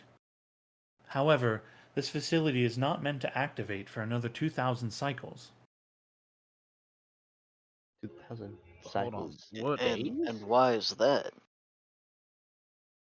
The purpose of this facility should come to fruition at that time.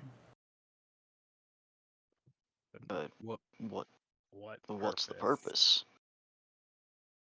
The Atropos Protocol.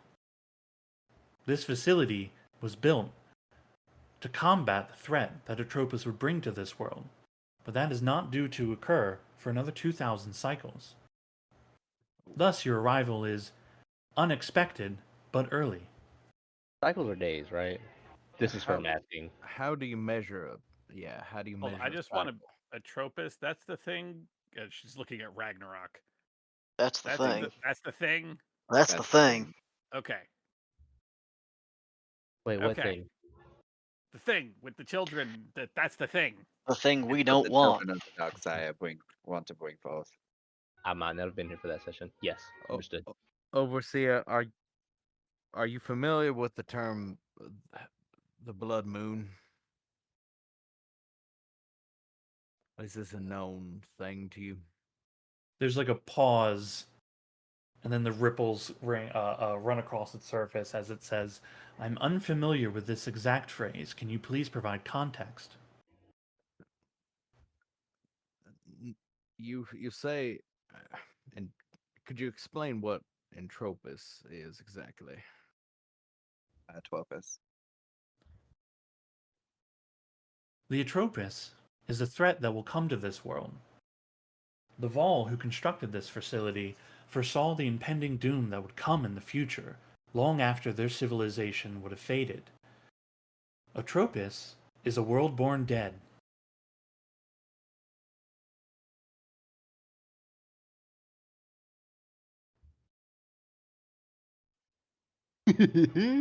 All right. What? How do you measure a cycle? A cycle is the rotation of this planet around its local star. 2,000 years? Star. Local star. Oh, that's right. You guys probably don't know. Yeah, that's like a full year.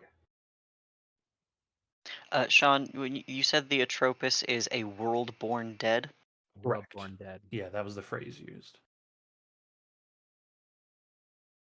great. And how? Your purpose was to protect this world against that inevitability, right? The purpose of this facility is to assist in that manner. The Atropos Protocol is to awaken the army that lies within this facility in order to combat the threats Atropos would bring. Atropos is a malformed primal deity of death. It would render this world lifeless. How are you so sure it would take 2,000 cycles for the Atropos to come to fruition? That was the prediction of the creators, the Vol. How long ago do they predict that? I The Vol have not been seen on this world for 129,693 local cycles.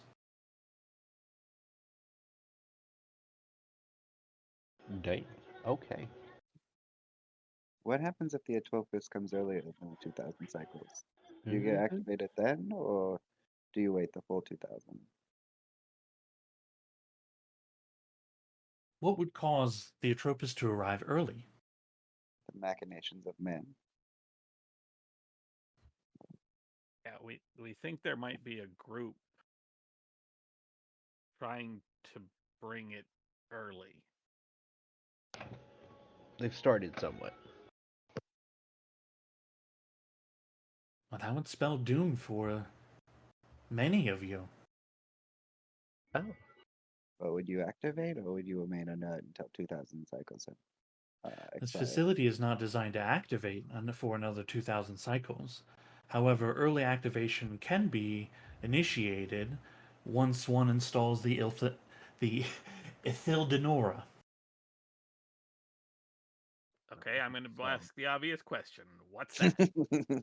Actually, from tongues, does Ithil with a Nora like translate to anything literally? Yeah, the translation that occurs to you is moonlight. The moonlight. And Cal even speaks up and mentions like that's like half that word is Elvish, and I don't know if the other half is. I'm gonna ask it. What's the origin of that? It means moonlight. Oh, sorry. What's the origin of languages for that? It's starting to sound like the Vol spoke a language that has become Elvish. Oh, Yeah. Overseer, what did the Vol call their language? The Vol had no spoken language. They communicated to each other through telepathic means. Mm. Well, what about the written language? As they spoke no language, they wrote no language. All ideas were shared amongst each other. What are the symbols out on those plaques then? Yeah. The symbols within this facility are meant for the progenitor races, Alpha and Beta. Dwarves and elves, huh? There was nothing on that thing that was in Dwarvish. Well, No. this isn't the first bit of ancient arcana that was made for dwarves. Progenitor race Beta, common name Elf, is correct. Progenitor race Alpha, common name Gnome. Oh, Well, that's different. Sort of makes sense when you think about it. so whoever installed this moonlight would be able to activate you early. Correct. Progenitor race Beta, common Elf, are the current stewards of this object. What do you mean? It's an object. The Ithildenora is located within Storage Cache Sierra 9. At the time of its creation, there was a large contingent of elves that lived above. It's probably Finlanora. Do we have a map here, right? So, You We have have the a world map of map, yeah. so Well, you- yeah. You all have like a. I kind of figure that you guys have an idea of the shape of the world, and I'd wager you probably have a rough sketch map of everything. So, Firm's gonna like pull out a map real quick and be like, "Is there a way for you to be able to see this, or can you only Hey. speak?" Welcome in, Adam. Hello. Hello, sir. Hello. Hi, everybody. You ask that question, and then you see an image display of a view of top down, zooming in onto the map you are holding. Nice. That's Assume we can all see that. So, Firm is just going to say, so this is a very rough sketch map of the land of Adari right now. If you had this, and based off your knowledge, could you point out the area of what you're of saying for the elves, where they were? I point On that display, not on your map, but on the display, you see there's a blue light that appears on the eastern coast of Adari, right where the ruins of Philinora lie. Yup. So you're saying there is currently a holder? Shit. I'm unaware of what the current situation is at Storage Cache Sierra 9, but it was entrusted to that area. But it is not here. It is not in this facility. Laval thought that would be a security problem. Gonna ask the most obvious question that Firm Fair has. Do you have an image of that object? You see several of the displays shift away from images of you all outside and inside, and many it merges into one image about roughly 4 by 4, and it looks to be some kind of metallic rod, and at the top of which is a kind of a pale blue looking stone, almost like a scepter of sorts.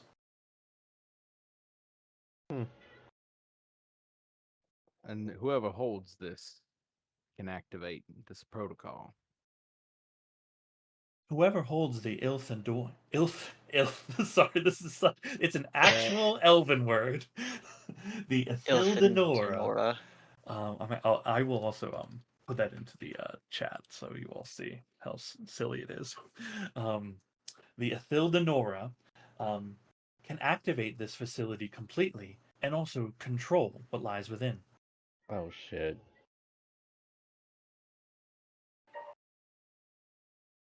And that controls the army that will be raised in ordinarily 2,000 years to fight Atropos. the Yes. thing. Did the Vols see an Atropos in their time? I'm unaware of that information. I only know that they had foreseen a possible future and impending doom, and thus created this facility and created me to oversee its maintenance. It shimmers that image of the scepter, and replaces it with an image of one of the Vault. Oh, And Predator from Alien vs. Predator. and what was their purpose in creating these progenitor races? What purpose did they serve? You see, it pauses for a moment, and then the ripples begin as it speaks. The Vault did not create the progenitor races, merely saw them as something that they could use to create the Eternal Army. Progenitor race Alpha and Beta were both harvested to create this. Harvested. Can I ask you a question real quick? You said that you're not supposed to wake up for 2,000 more years. How long ago were you brought online? How long have you been here? Been alive. How long has this facility been here? This facility is at least 1,000. Sorry, this facility is at least 129,693 cycles old. You look good. With the Vol gone, what interest did they in preventing an Atropos from taking this realm?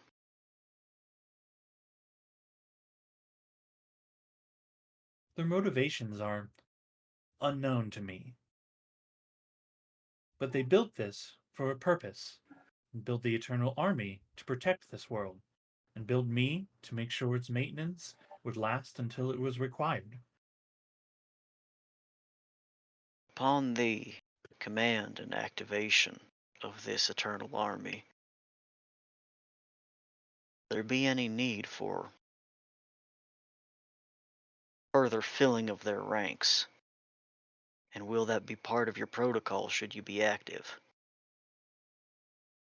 I am only designed to maintain this facility, see to its activation once required.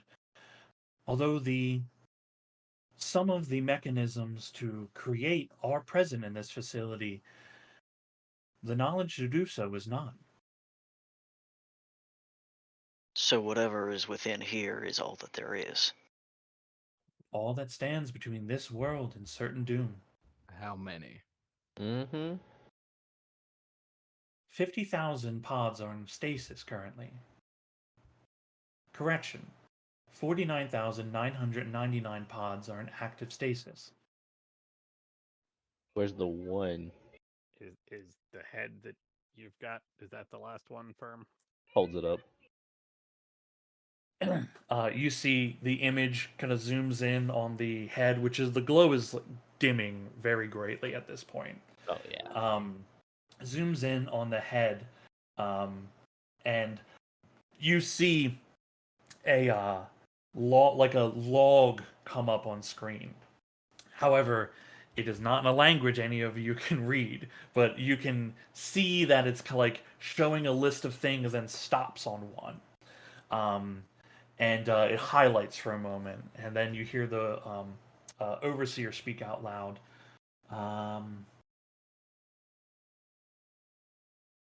Facility entered automated maintenance mode. The next line is malfunction of pod B2745FA. Gringani, 6,281 cycles ago. Egress of main entry point. Entry resealed and pressurized. 6,281 cycles ago. You see the list of these things as the projection breaks away into images again of interiors of the hallway leading to the exit of the facility. You see a view of outside, and then you see a view of a metallic construct, like having trouble walking down the hallways. You see it go through the T section that you were in. You see it enter the long hallway leading to the exit port. You see, as it approaches, it places its hands on the wall, and the exit port opens, leading to the outside. You see this construct form, again, it's unsteady on its feet, kind of stumble outward. Takes about 20 paces outside the Dread Lookout as it's holding its hand above its head, seemingly to shield its eyes. You can see a view from outside the facility looking down at it. There's a great shadow that overcomes this, and you see a large winged beast dive down towards this construct. Sharp claws dig in, pull it into the air. You see pieces of it get pulled and ripped, and then the body falls among the rocks, lost from view. And then the camera feed comes back to you in the room again. Is there records of why this one woke? Unknown. Simply a malfunction of its pod. These units are meant to be in stasis.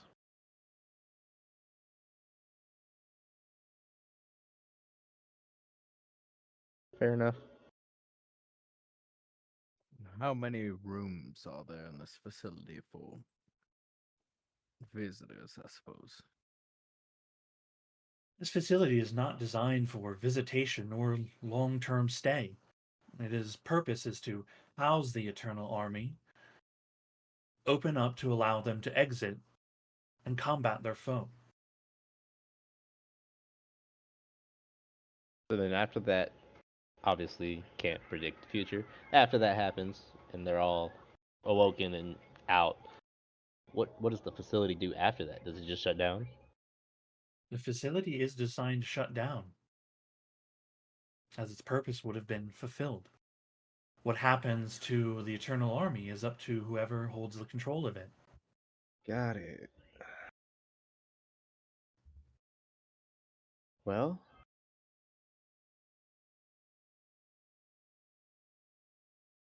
Would you like to activate this facility? what the fuck? I thought it was already on. What would activating it do? Yeah, what he said. Once the Ithildenor is installed, each pod will sequentially be opened. The Eternal Army will awaken, find their foe, and march. Well, we do not Let's have hold off on that then. right. Yeah. I mean, I suppose we can't even, right? Because we do not have we don't have the moonlight. I see. You have arrived early, but without the ability to activate the Eternal Army. Yes. Ooh, Um, curious. Question. Yep. This facility's been here for some time, and the Vol set it up um, for to defend against this thing in 2,000 years. How were they how were we, I guess, supposed to know to wake you up in the first place? Were instructions left? I mean, I get that progenitor race A was A? No, B. B was given this Ithildenora. Were they given instructions or something? The Ithildenor is required for early activation and control of the Eternal Army. In 2,000 years' time, the Eternal Army will awaken as this facility will activate. Without the Ithildenora, I will not be able to activate the army for you. There is I only don't a... want to activate right now. Thank you, though. Understood. This building, this facility, though, if we were to leave, it would lock again. Is that correct? It would be sealed for security, of course. Perfect. Is there a way that those of us here can you give us access, authorization, but keep others out? I would not be able to provide direct access to this facility to you until it is active entirely, or you are able to provide the Ithildenora. There is, however, a failsafe mechanism. I can activate one of the Eternal Army's leadership in order to assist you in retrieving the object. That seems like a bad idea, right? Sure Everybody? does. Yeah, I don't. He said receive, but he didn't say how. That's thank you, but that's okay. Robot gets waking up, starts blasting. You know, we're all here. Do you have images of the hierarchy of the army? They display to you a series of images and projections that show there were three main generals, and for every 1,000 or so soldiers, there are commanders for them. Mm-hmm.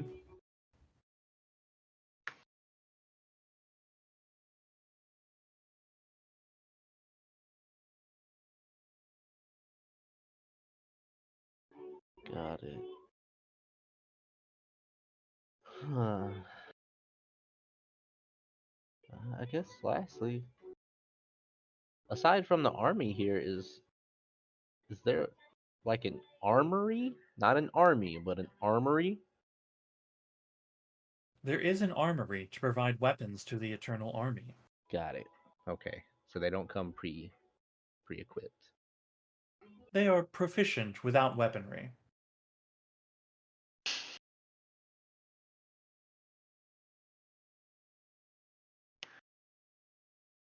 Hmm. And you can't repair. Do you have a facility map? Not of just this place, but does this only stick within the?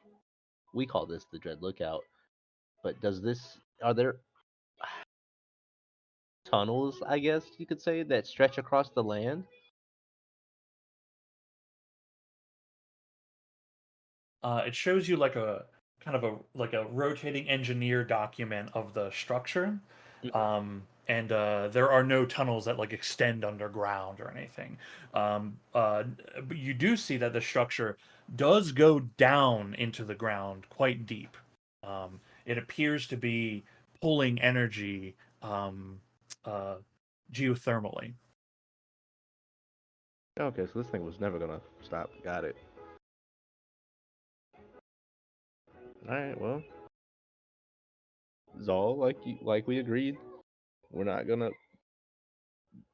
Don't plan on going here for grabbing any power out of here. So, I mean, there's obviously a lot of questions we can ask, but it seems like we have knowledge of what to look out for or where to go next. Oh, I did have one more question. Do you have knowledge of the monolith?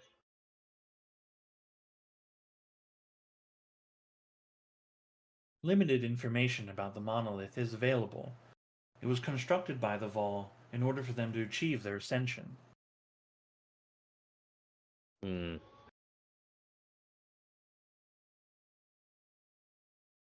Is there a way to interact with it that doesn't cause catastrophe? I am uncertain what you are asking.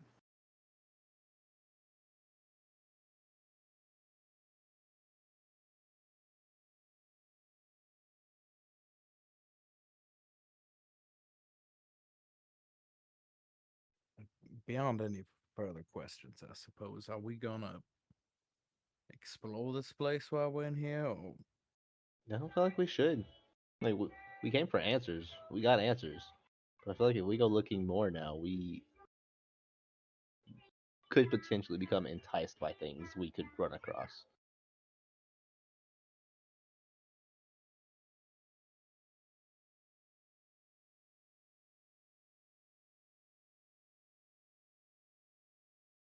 I think Like, I've learned enough here. yeah, like we came in, we got answers. We know what's here. We know If how I- people can get in. if I could take just a half an hour with it, I desperately want to know, um, Overseer, can you just any story will do? Can you tell me a story? What Oh kind my of God. story did the Vol tell to themselves or to each other?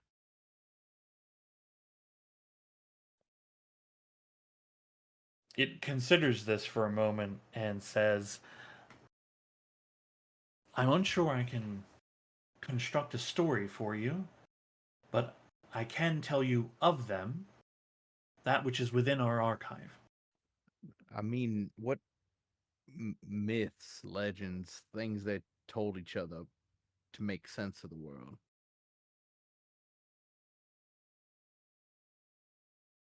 Um, it begins unknowing truly how to how to create a story, right? Uh-huh. It begins just telling you about the Vol, right? Um, Showing you what they look like, explaining that they were hyper intelligent insectoid race that once lived on this planet. They communicated telepathically in a hive like mind. Um, they overcame uh, many of the struggles that many of the struggles through their use and discovery of technology, and their civilization began to advance very, very quickly. And with it, their manipulation of both magic and their obsession with not just manipulating reality, but ascending beyond this plane of existence, and not to other planes, but extending, like ascending their entire civilization into a new realm of existence entirely. And they constructed the monolith to allow them to do this. Though this thing does not have specific information about the monolith because it's not its purpose. And that this facility, in one of the visions that the Vol had of the future, They constructed this place, set it to last for a specific time. After activation, the power systems would shut down as it would no longer be needed, and that they left this world. Their existence is no longer recognizable and knowable on this place. Probing slightly further, so because they spoke telepathically, did they never actually speak with Overseer? If It it couldn't doesn't. overhear them, right? Because they're Yeah, talking it to each doesn't. other. Yeah, it doesn't recall any time where like they spoke, like they spoke to it. Mhm. There were occasions it says that they did speak to the progenitors, but they were very rare. What did they tell them when they did? It tells of how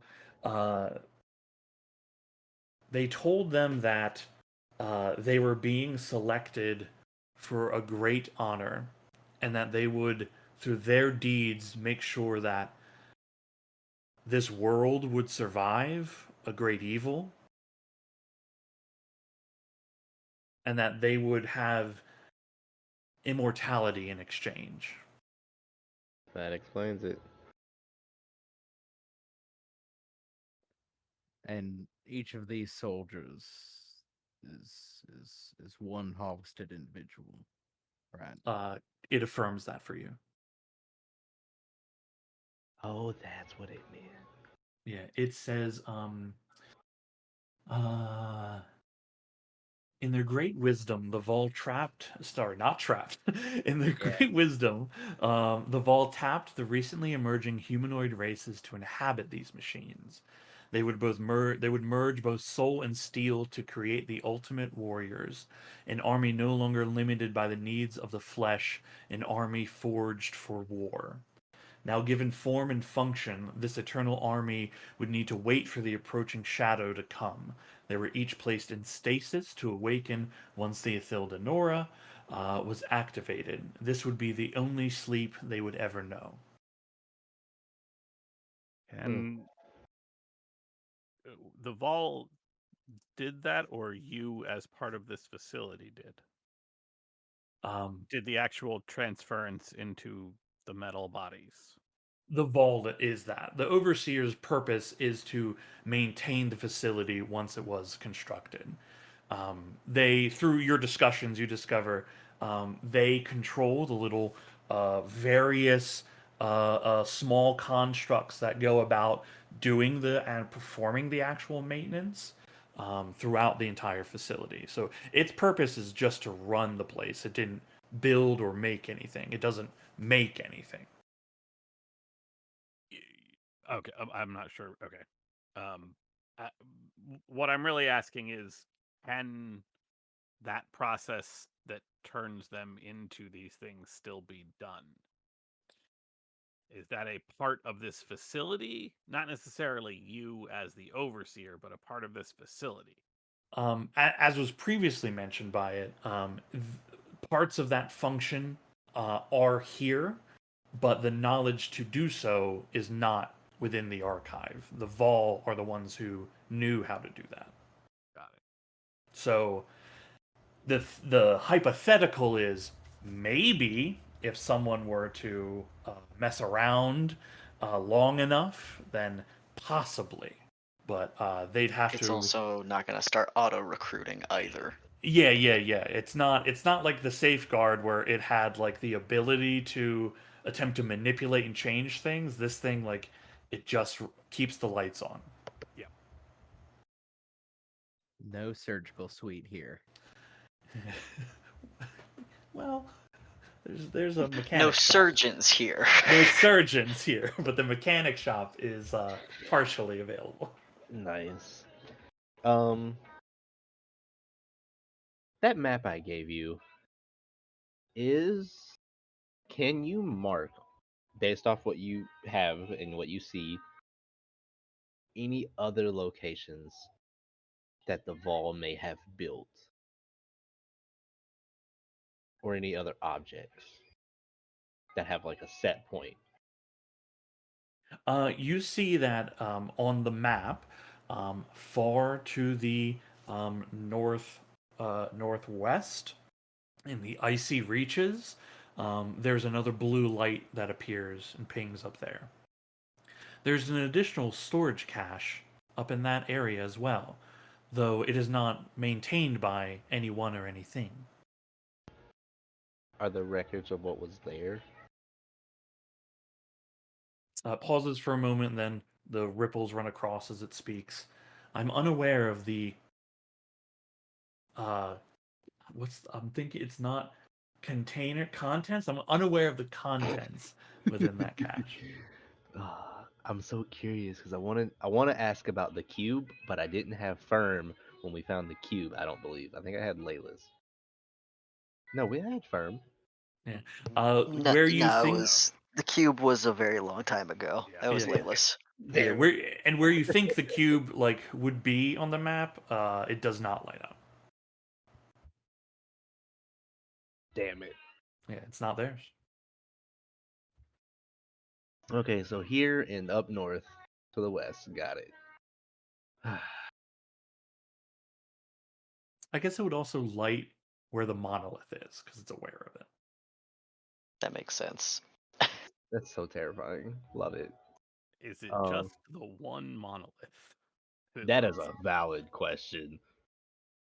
It responds back and says, "I'm unaware of the construction of a secondary monolith." How far is there a time gap between your construction and your knowledge from the Vol? Like 50 years, 100 years that you don't have accounted for, kind of thing. 50 cycles, you would say. There's roughly 1,000 cycles of which their presence is not detected, but I had been created and set into maintenance at that point. Okay, so nothing beforehand. Got it. Can you give us the as exact as possible location of the Sierra thing you talked about? This facility. It pings on Firm's map he's showing where it's showing within the ruins, and it says it is buried underground. However, what the elves have done to the surface currently, I'm unaware of. And what is required to get in?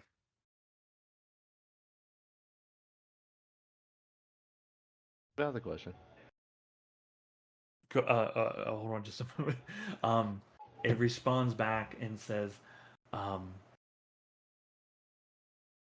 unsure if any security measures are in place.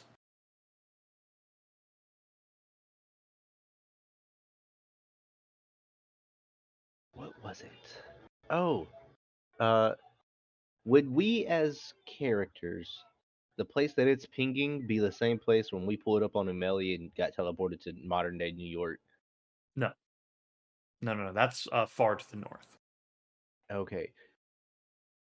It shouldn't have knowledge, but maybe there was this gateway created, I guess a long time ago, way up north, and it teleported us to a whole new realm a long time ago. But it had constructs guarding it, so it seemed. Are you aware of anything like that?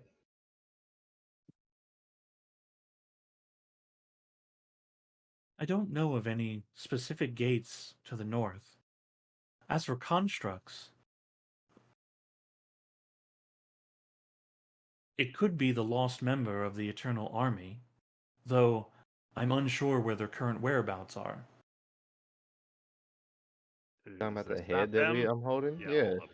hold up, You mean this You- dude? you see the image turn, kind of zoom in a bit.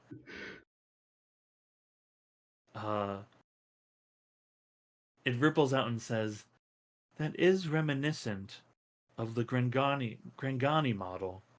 However, it is severely damaged.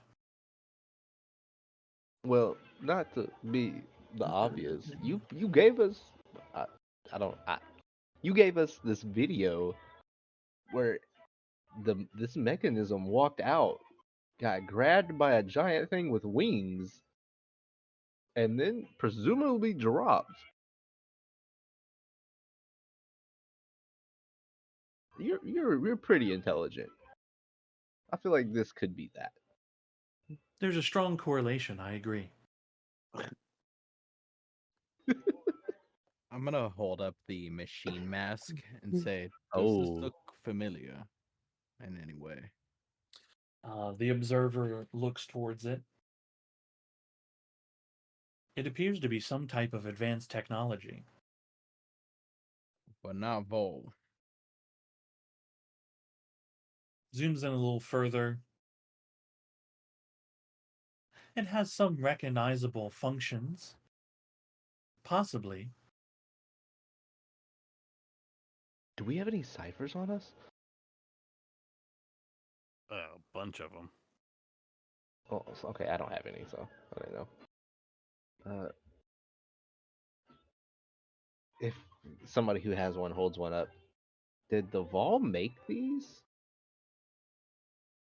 Looks at whatever cipher you lift up, and says, in a fashion, its function is not once. Its current function is not what it once was. So they've been modified. In a manner of speaking, translating the concept is difficult. I think the idea is these are remains that still manage to function somehow. Remains? Yeah. Of what? You said you have all the constructs here.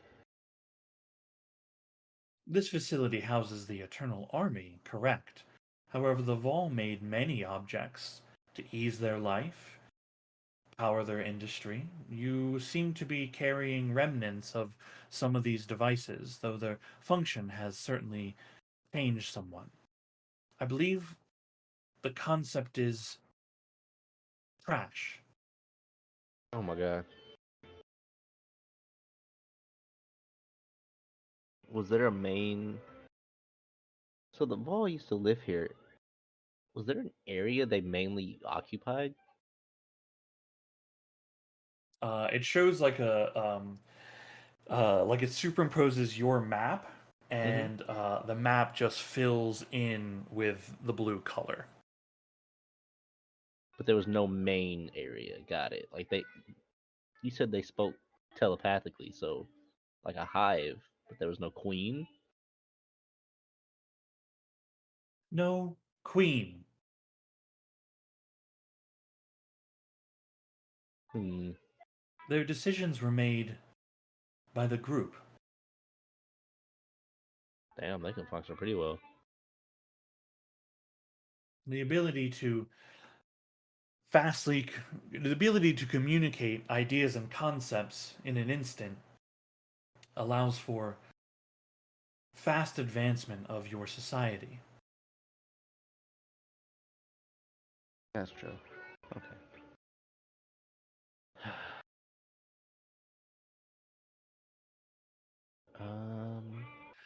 I am curious. You have asked many questions, but I have not asked any of you.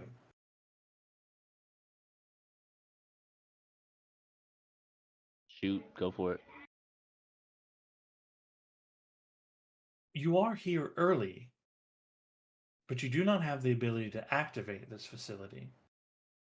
You seem to be aware of the threat, but unconcerned about it.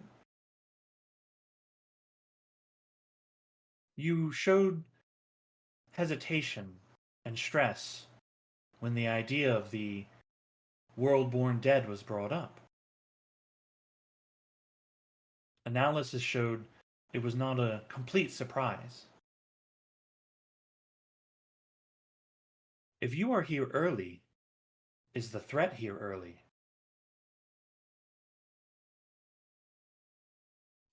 Threat has not arrived, but it is being called. They are trying to make it early. And gesture to Ragnarok. He knows about the people.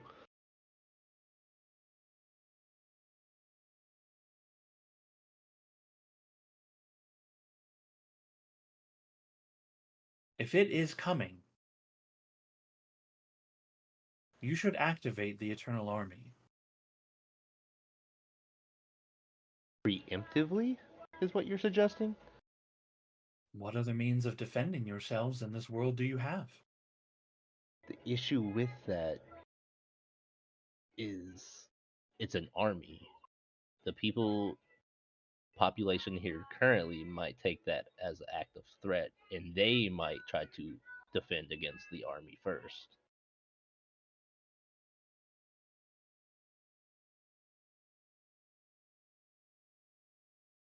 It seems strange that they would act against their own self-interest.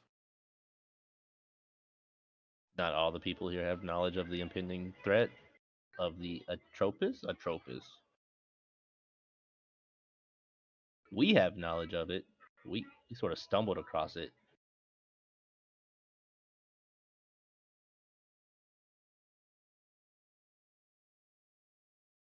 I see.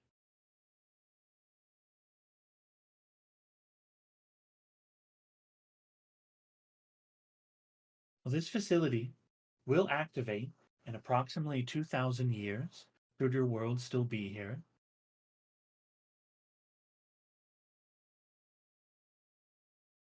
And you said there is a failsafe that whoever has the Ithildenora could activate early.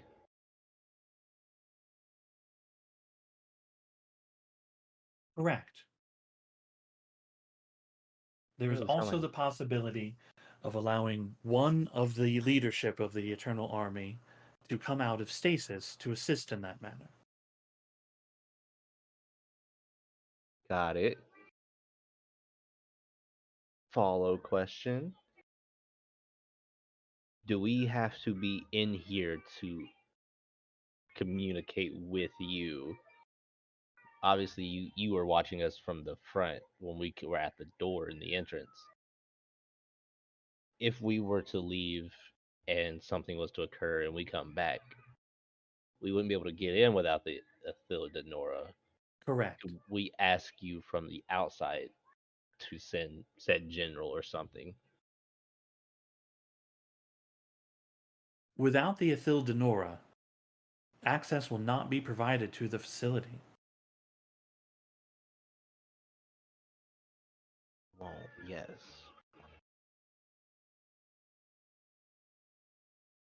What other, I don't know how to put this. What other way can we ask for the activation of one of the generals that does not involve us having to be inside this lookout?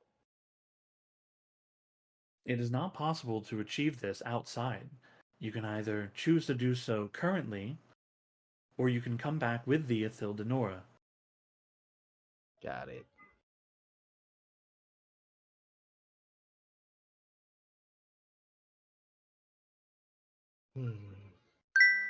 Looks to the group real quick and is double checking. He's like, well, that's well, that's a 50-50. We either do it now or we wait till we get access again. I assume we're sticking with the do not activate him.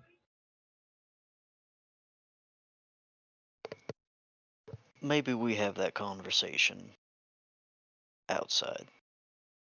Outside the Dread Lookout? Because we can't We get back have- in. We have time to think about it, I think. No. That's what I was saying is either we come back with the Scepter staff, Ithildenora, and activate it, or it doesn't activate. Unless we do it now with that one general I to don't- guide us. I don't. No, the general will help. What is intended to help us get the moonlight back. Yeah. Yes.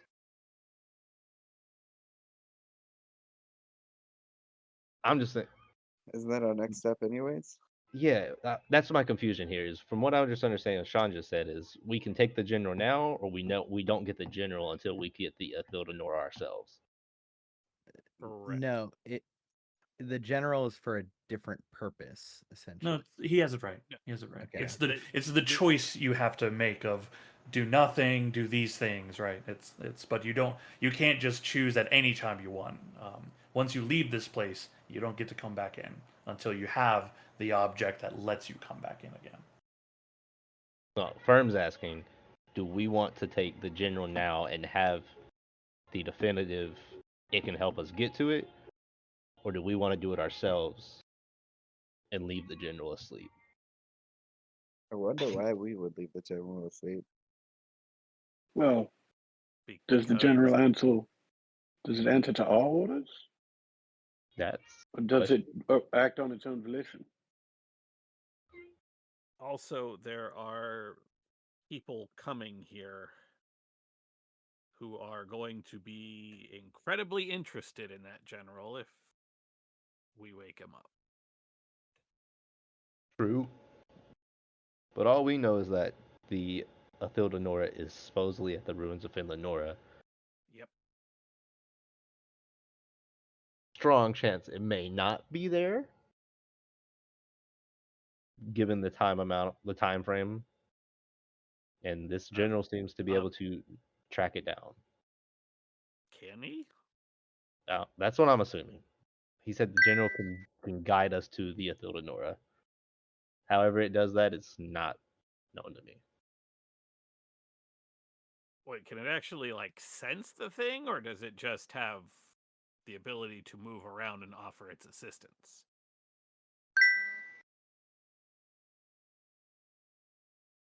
You direct your question to To the operator, yeah.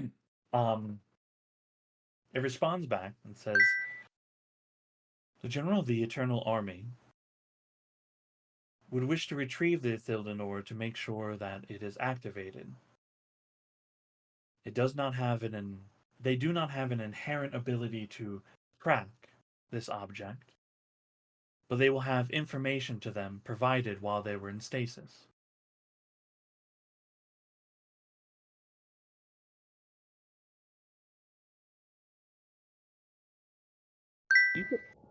You said these 49,999 mechanisms were basically soul transfers, one for ones. A gnome or an elf was transferred into the body. Is there a name record of them? The displays shift around into a large like 5 by 4 like a large display, and you just see running lines of symbols written inside there. It seems to be a listing of the names of all of the members of the Eternal Army. Specify this real quick. The three main generals. They seem to be the most important, so in their living days, they most likely were extremely important. Are they all three gnomes? All three elves? Did they used to be? Excuse me. There is it stops and it highlights three different lines. Though again, the language itself being written is not legible. Yeah. In particular, the overseer speaks up and says, "Hi, General Orthis, General Grishnag, General Bruhir."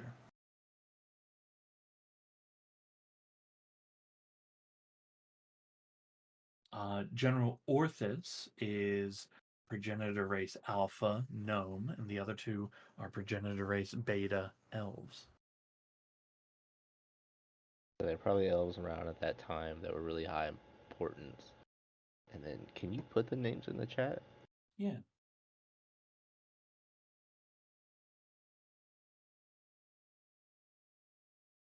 All right, well, looks to the group. He's like, well, it can't track, so it's either seems the best option is to leave said general here until we figure out what to do. Otherwise, risk it being constantly investigated or prodded. Or even destroyed while we're retrieving the thing. No Yeah, offense that- to this supposedly eternal army, but one of those things got wrecked by wyverns. Sure by a did. wyvern. Ember, make a nature check for me real quick. Oh yeah, I'm certain to be good at this. Can I assist with that? Sure. Yeah, I have a +6 to that.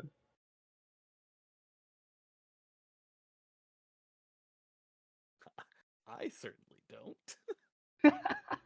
Hey, But okay. You know, 18 who, to 17. yeah, who needs it when you're rolling hot? You're thinking about that, right? It was like, yeah, one of these Eternal Army, one of these things got like wrecked by something. You're thinking Wyvern, and then you, for a moment, think back on what you were watching, and like you've been spending time with Wyverns recently. That was bigger than a Wyvern, Yeah. and that the wings, not skin, because it wasn't able to track everything. Like a lot of it was very blurry. That had a lot of feathers. On an 18, you're pretty sure that was a rock. What? Not a rock. A rock. Rock would be even more terrifying because that's a The deadly demon creature. one, but not as. But those are smaller than actual Yeah. actual rocks. Yeah. Yeah, Just rock fucking is gargantuan. horrifying. Wait, how do Yeah. I spell this? I need to see this picture. It's like ROC. Yeah. They are like 20 to 30-foot wingspan birds. We dealt with one of those in Strahd, and it was not fun. Fucked you guys right the hell up. Oh, yeah, two we of beat them. that thing. That was really confusing. I don't. Yeah. Okay, so it is that thing. Oh, that's Yeah. You think back and you're like, Okay, that well, was way bigger, but it was also thousands of years ago. yeah. First off, Yep. hope it died. Hope we It's for never sure Oh, dead. it's They don't for live sure that. dead. They Yeah. don't live that long. There Hope we may be never- other ones. Like, I'm sure rocks are still a non-extinct species here in Adari, but that one's definitely gone. Firm is oddly curious about this, and he wants to double check this. With this head that we have, is there a definitive way to make sure that this is the missing mechanism out of your army? Given all the context given for it, yeah, they confirmed that it is the one that was missing. Because he's still they very don't- curious about the constructs in the north. Yeah, well, you know for certain, like seeing those constructs and looking at the one, like again in Fettelworks thing, the one that Fettelwork is like basing on his work on, far more advanced than any of the constructs that Umeli is using. Okay. Yeah, far more advanced, and it's more about the intricacy of everything. But you talking about that in this moment, right, as you're watching like the energy like fully fade out of this thing, is that construct was able to exit and enter this facility when powered, right? Mm-hmm. So you know that once you leave, you won't be able to come back without the moonlight, right? The Ethel Denora. But that also means that it's not the overseer's not telling you this, but you figure this out because you're very smart. Any construct from this facility would have the ability to enter and exit as it saw fit. The spiders. No, he's talking about the general. He's Yeah, talking about, yeah. he's talking about taking Yeah, the like general. you piece together that should you have one of the Eternal Army with you, that would be a way for you to come and go as you want. But otherwise, you have to have the other key. Yeah. Well, last chance before I guess if anybody has any follow up questions with this thing, seems like a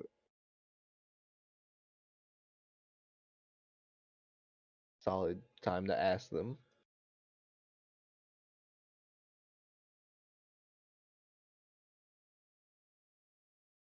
Yeah, if we wake the general up, does it follow orders? Oh yeah, that's a good one. Who does it listen to? The general of the Eternal Army is a independent, independent being. They can listen to your suggestions in the way that you would listen to your own or others. That's right. It's not an actual robot. It's just a robot body. Right, but it is a general. Even generals answer to someone. It is the High General. They command the army, and whoever has the Ithildenora may have the ability to control the army.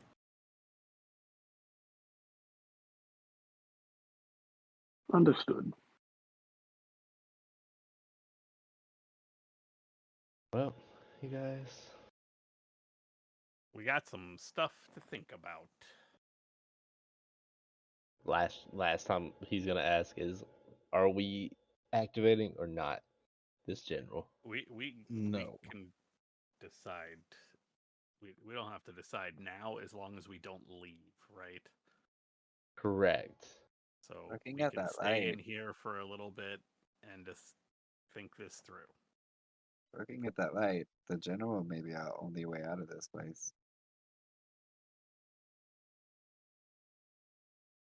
That is so fair. That's such a fair point. He said it was a way to enter and leave. Overseer, are you capable of letting us out? Should you wish to exit this facility, yes.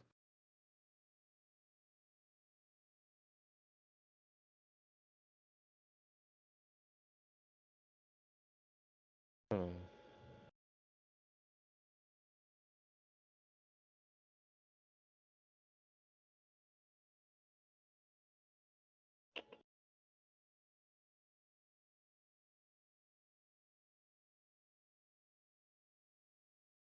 Okay.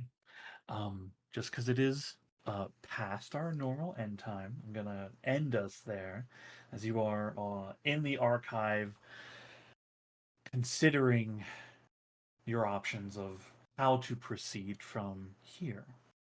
Yeah.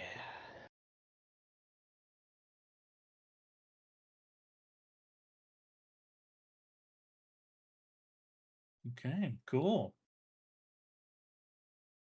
You guys got to see my insects I made. They're very good. I do love that. It just makes me think of the little scientist dude that was trapped on the slug. If Zal ever dies and I decide not to go to Merv, I I so badly want to play one of them and have it just be the lowest functionary. Like all he did was sweep a closet, but like to like races of modern, they'd be like, oh my god, he's like an ancient, so knowledgeable about all of the subject material. I'd be like, I never really got to know about any of that. Yeah, I know they had a collective, but some of us were just functionaries. I opened and closed a door for my whole life. That's what I did. I opened and closed 4 doors at the same time. Yeah. I got to vote once, and I was actually a part of like a voting conglomerate, so I didn't really get to vote. Like just the concept of like just the lowest like shithead from an ancient civilization is just like, oh yeah, no, he's so knowledgeable, as if he's just like, yeah, we were a hive species. They didn't need all of us to be smart. Some of us like, They didn't need all of us to be smart. yeah, some of us were built with the ability to open and close doors so good. And the ability to see my bottom arms, they're a little stubby, you know. well, yeah, here, like, to be clear, the opening closing the door was to press a single button when told to. There was no like, I wasn't opening a door, I was just pressing a button that opened the door. That's what I did with my whole life. I spent my entire life doing that. Oh man, that's like How are you still alive? Well, they left me behind because yeah, they didn't need all of us. yeah. I hopped in one of these pods actually. I'm in this pod. Pod Wait, what do you- 87, that's me. What do you mean they ascended? I missed the ascension. Fuck. How long ago? Oh no! Oh, I swear to God, they told me to get in the pod and they'd get me out in like 15 minutes. God damn it. The idea that you fell asleep on your shift and missed the ascension.